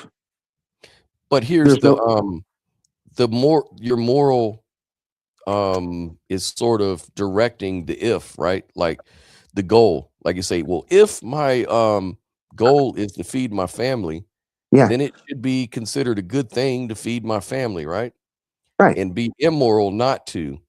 But right. then what grounds the wanting to feed your family? What objective fact makes that true that you should want to feed your family? It's the evolutionary characteristic of all living things. That's the way we bond. It's one of the two major strategies of evolution. And the major tool between the two strategies, which is deception, camouflage, or trust. So So you're appealing to nature. oh yeah, Okay. So, in logic, this is called the naturalistic fallacy. So they'll Okay. say, like, in nature, it's also true that people, dogs and cats and animals have fangs so that they can defend themselves and kill other things and eat, or that there's a lot of murder, killing in the world, or whatever, all these bad things you would consider bad things. Those things also emerge out of nature. So Then I would that posit make it right? morality is species specific. Right. I So posit, if humans murdering is a natural thing, right? well, humans eating meat is a natural thing. Humans killing other humans is natural under certain conditions and not natural under others. I think our species is very much shaped, can easily be shaped by the geological and physical conditions seen on the planet. Right. Not But again, that's an is. So we can say, yeah, it is true. It's an objective fact that I evolved in such a way that I have to eat 3 times a day. Otherwise, I'll get this messaging from my stomach to my brain or whatever. And that's just an is. That's just the fact of the matter, right? right. But then, is there an objective morality out there that says I have to obey evolution? Yes, there is, and it's seen in motherhood. A mother must objectively take full responsibility and accountability for her infant, otherwise, it won't survive. Hmm. Um, Again, that it seems like you're going back to the is, though, like you're grounding the goal to the is, and then saying, well, it's like saying, well, if I want to kill the Germans, I have to load my gun up, fly overseas, and then start shooting them with a gun. That's just a fact. But does that mean that it's moral to do that? That's a very complex question. It's a very big question because the moral structure that I'm looking at is a very simplistic idea. It really is a very simplistic idea that it came out of the family and the tribe and the group and the pair and peer bonding, kinship, and stuff like that. I am not going to talk about or levy an opinion in a conversation like this on geopolitical wrangling of modern times. Those are dramatically different connections. And understanding a individual's particular situation is also beyond me. I can't understand how people have to react because I do know enough about how people have pains in their lives and have requirements in their lives that I can't see, and I can see that I can't see them. I simply Mhm. can't understand how hungry they are, how needy they are, or or the desperation of their current situation might be. Those are very complex subjects. Uh, if morality is simply an evolutionary characteristic, then it can take all kinds of forms in our day-to-day lives, and every single person can express it differently. Okay, the only common factor is that it's an evolutionary characteristic that helps us live in larger and larger groups with minimal suffering and minimal conflict. If that's the trend of it, then I can say this is what I think the trend should be. But it's apparent, like in monism, evolved because the Jews wanted to protect the well. According to Dr. Sapolsky, before Judaism, when there were hunter-gatherers in that area, two tribes would come upon each other towards a well. They would face off each other, like get ready to fight. Then they'd send one guy out and they would talk to each other. And the two guys would compare kinships and genealogies. And within a half hour or so, they started bullshitting. And they obviously became brethren, and everybody got to drink water. And then the Jews started having circumcisions.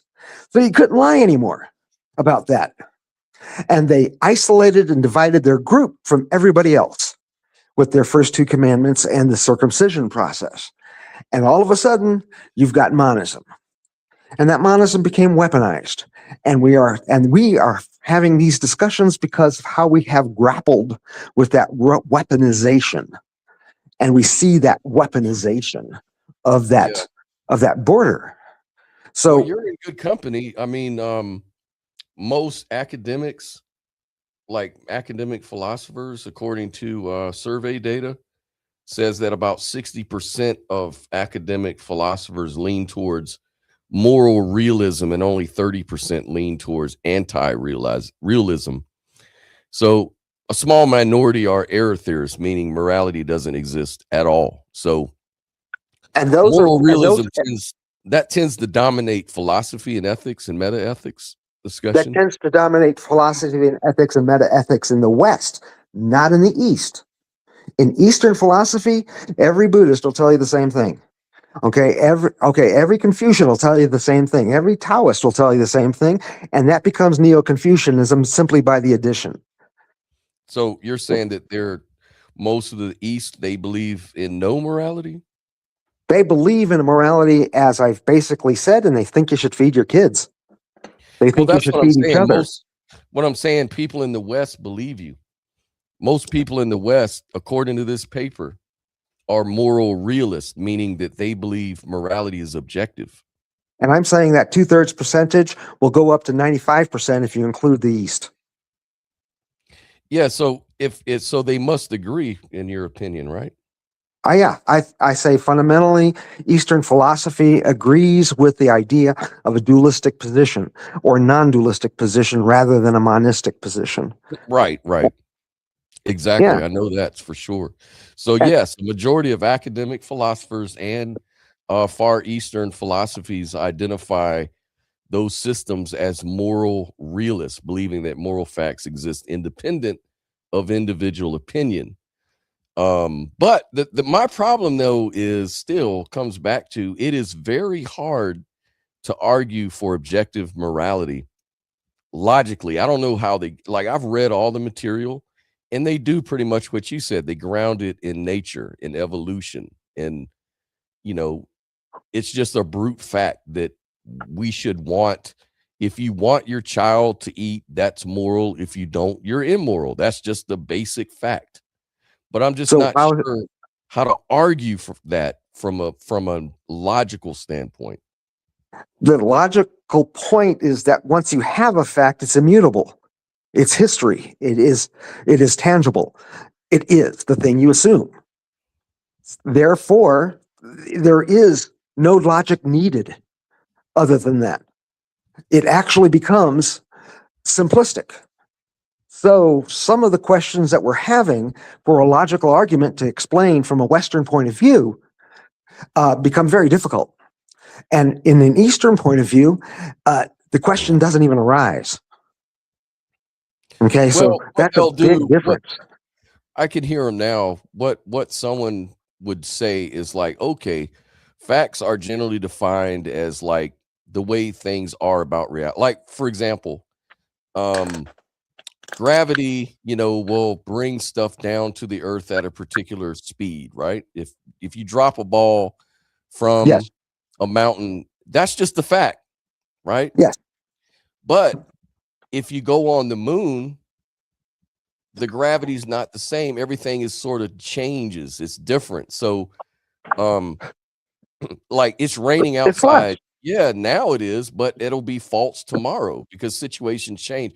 So the facts are relative. It's like we live in a dynamic sort of universe. So they'll simply tell you that no, facts aren't immutable. They're relative to other things. And so the same is true with morality.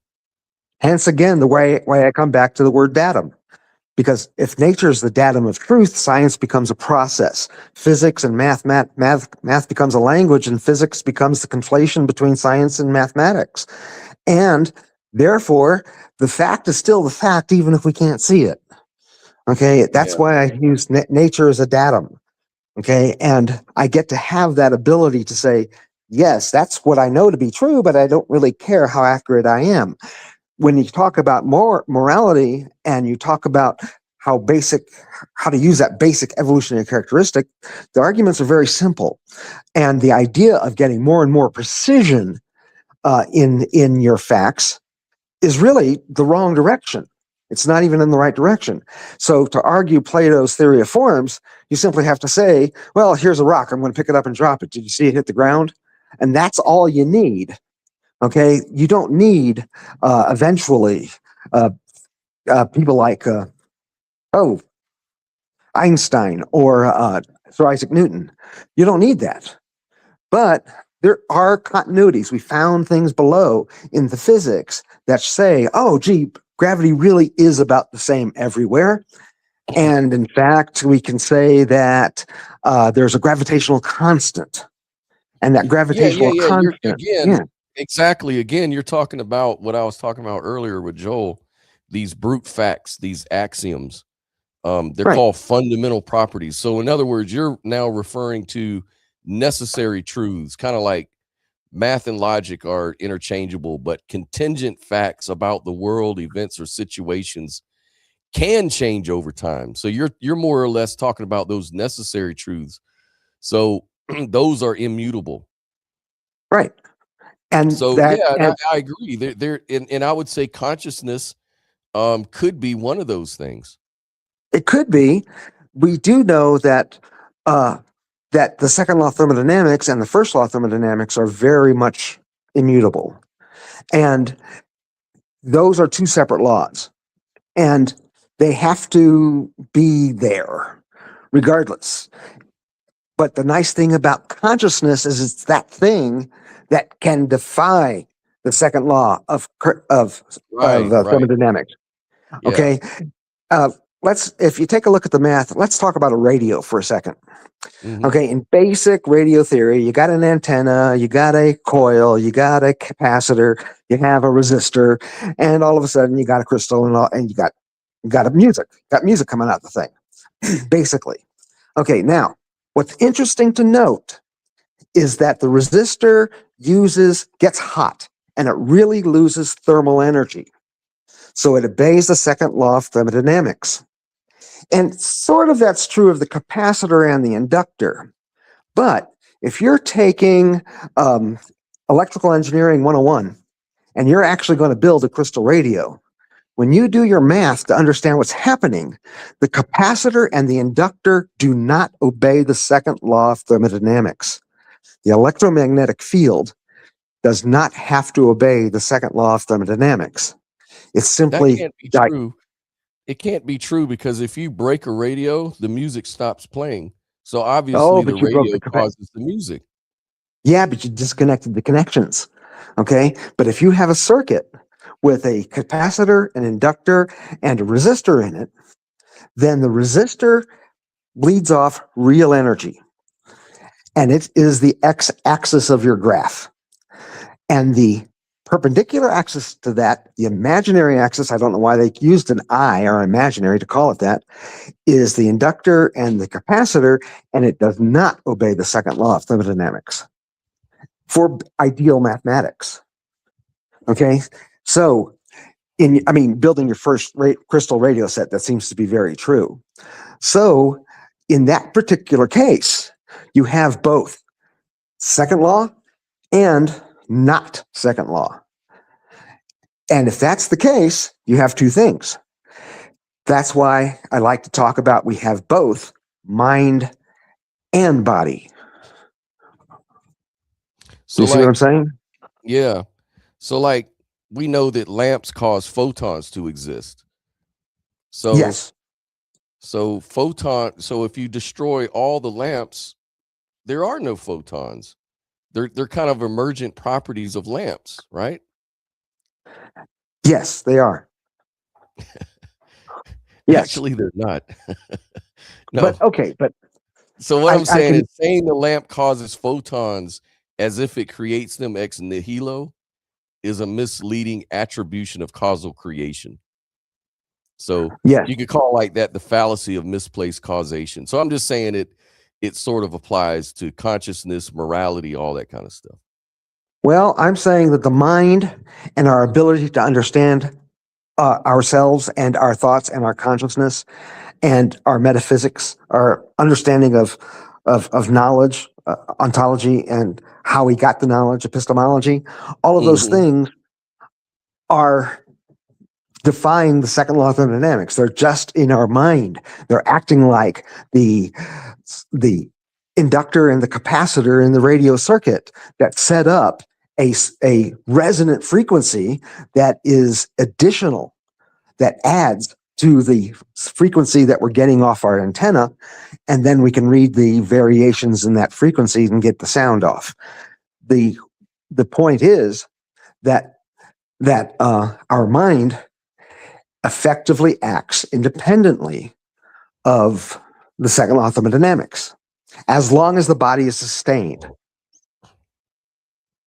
So you're saying that there are things that don't follow the laws of thermodynamics. Like, No, I'm not like- saying that. I'm saying that's how we you had model said them. something about capacitors didn't follow that same law. I'm saying the way we mathematically model them. Okay? I'm saying the way we understand them, they don't. Hmm. Now, in reality, they might a little bit. They have to a little bit. But is that significant for your basic understanding when you're dealing with a crystal radio? No, you don't need to understand that. That the capacitor actually does get a little warm, and the inductor actually does get a little warm, and actually bleeds off a little energy. But, okay, in reality, the mathematics and the physics and the science says it behaves that way. But nature knows better. And so it becomes the datum again. So everything really follows the second law of thermodynamics. Yeah, everything does. And everything follows the first law of thermodynamics. And we get to defy it with our minds. Because I believe in Star Trek. So anything non-material, non-energetic, or fundamental in a non-physical sense isn't automatically constrained by the law. Right. And I guess this is why debates about consciousness often appeal to thermodynamics don't really apply. Right. They're just claiming that Thermodynamics don't apply. it isn't a physical system. So the laws of thermodynamics apply to physical systems made of energy and matter. Non-physical entities like mind, consciousness, first sort of stuff, Platonic forms or whatever, or just any extremely abstract system like, say, idealized mathematics or Hilbert spaces or whatever, may not be bound by them. So even some quantum or cosmological phenomena obey only like statistical or special conditions, but not necessarily that law. Exactly. Yes. Gotcha. And therefore we have a dualism. Because you have the XY plane there. You have a real axis and what we call the imaginary axis, for the hell of it. And the third axis, by the way, on that is time. XYZ. What is time? It's obviously the overall decay of energy, the dilution of energy, the causality or the entanglement that has already occurred, the history, which you cannot go back to and change. It sets up your current situation so that the choices that you have in your free will are limited to only a few choices. You don't have every choice. You only have a few choices. For example, I want to lose weight today, so I better not eat anymore. Okay? That's today. But am I overweight? You betcha. I cannot turn that around instantaneously. I have to go through a process. Okay? So, again, it ends up both. Do you see what I'm saying? Mm-hmm.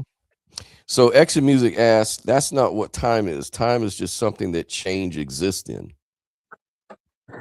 Yeah, and that's thermodynamics. That's energy. All of what we know to exist is energy. It all started off, and as we understand right now, came out of one big bang, which was a very hot, very lot of energy, and it seemed to diversify into several different types of energy. And that's why I use the acronym CEMENT. chemical, electrical, mechanical, electromagnetic, nuclear, and thermal. And the second law of thermodynamics and entanglement guide time. That's why time is one way. So like movement comes from heat, right?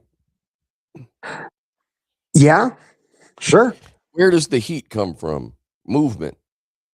From energy potential, from chemical potential.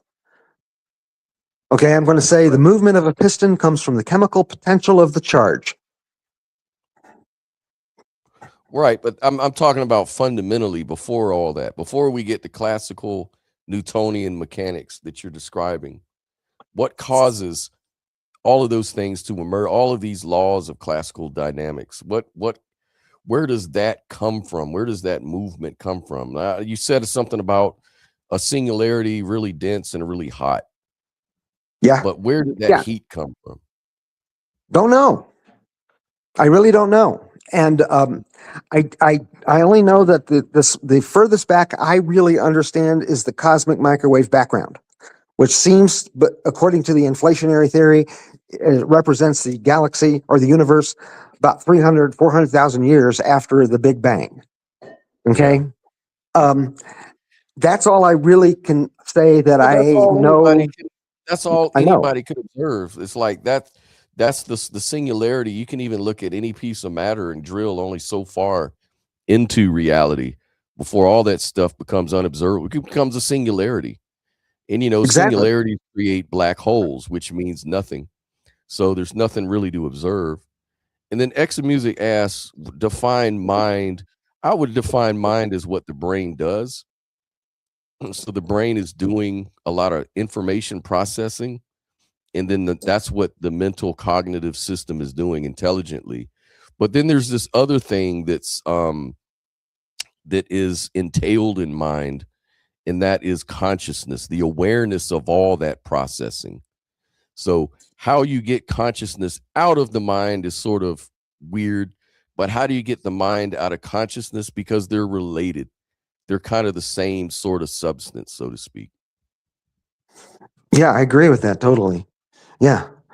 So that seems to make sense to me. And time is the property of that. The property of the second law of thermodynamics and the first law of thermodynamics and systems, integrity, chaos, and things like that.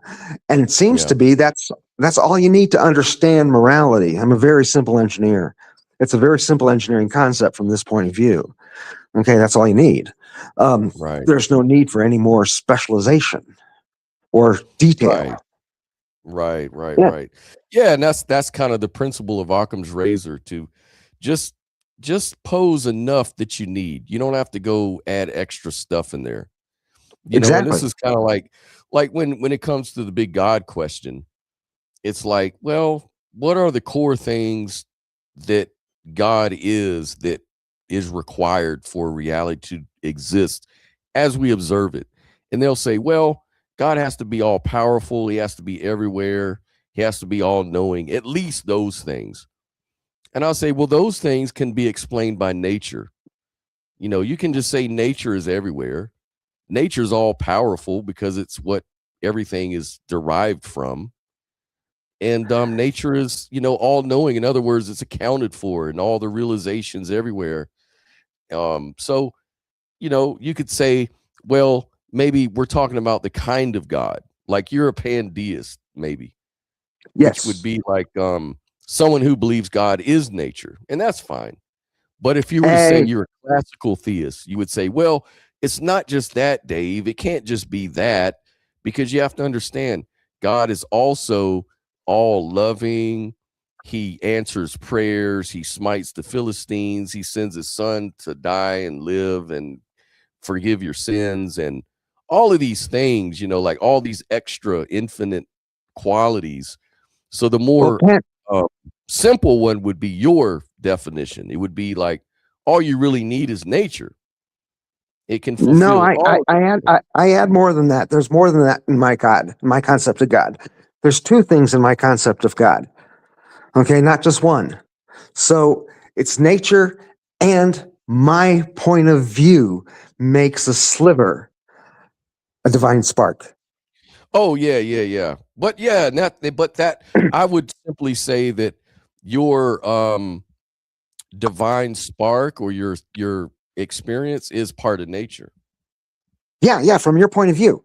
But Yeah. from your point of view, you have a point of view. And you see Oh yeah, nature that's the around you, dual of which part. I'm a part. So the That's the same dual rule part. applies to you. Yeah, so the Yeah, same rule applies that's to you. the dual aspect. Yeah. Like I'm Yeah. all on board. Yeah, exactly. You need that asymmetry. Yep. Yeah, I need that asymmetry. So because of that, I can add, and now I can add you to me in a form of family. So Examuses say no one has even attempted to define morality in this conversation. Say it's feeding your kids as an example of morality, not a definition. So my definition is just what one thinks is right or wrong in any context. That's what I define morality as. And I guess the question is your thinking about what's right and wrong subjective, or is it based on an objective fact about the world outside of your opinion, outside of your mind? And Dave is saying explicitly, yes, morality is objective. It exists outside of anyone's opinion, and people are free to disagree. But And for me, I'm I'm not also sure. saying I it's think subjective both. within us. Yeah, I'm saying it's both. There's aspects Yeah. to both I could argue for, but I just don't know how to argue from just a specific logical way. Like if I was just to argue for it on logical basis, it's hard for me to do that. I'm not saying that it can't be done. I'm just saying for me personally, I'm trying to figure that out if it's possible. Well, from a logical basis, if morality is defined as you have said, and a good description of it is the evolutionary characteristic that helps us live in large groups with minimal suffering and hopefully minimal conflict, if that is true as well, then it's easy to show that the evolutionary process that we have gone through is a natural forms morality. Mhm. And it has formed morality in many, many species, including ants. Okay, I think a Yeah. worker ant is obliged to work in the community. It's morally obliged to work in the community of its hive. Okay, Yeah. so there is a correlation. It's simple though. It doesn't require a lot of logic to get there. Yeah, Okay, I mean, there's an argument out there that's called the will of nature, and they say basically morality is just the will of nature. In other words, the will of nature is what makes the ants cooperate, is what makes all biological creatures, even on this planet, cooperate because everyone's got that will to survive as a species. And so that will is what's driving the evolution. Whether that will is conscious or not is up to debate, but it's basically just a will that's all the same. Even if it's reflexive, it's still a will that is ingressing upon all, sentient life or life like that. So I guess somebody could make that argument that the objective standard is that will of nature. yes, yes. So pair bonding is the will of nature for all complex life forms. Yeah, Okay, so yeah, yeah. And then peer bonding is that branch off from pair bonding that says we have siblings that are worth defending. And then, of course, kinship bonding means the entire clan or group. And then tribal bonding. And then finally we get to us. I think. I don't know. There may be more steps inside there. Okay, I don't yeah. know. There may But be. yeah. Yeah, I don't know, but it seems pretty strong. I mean, you're making a case that I think most academic philosophers make about that. The same thing.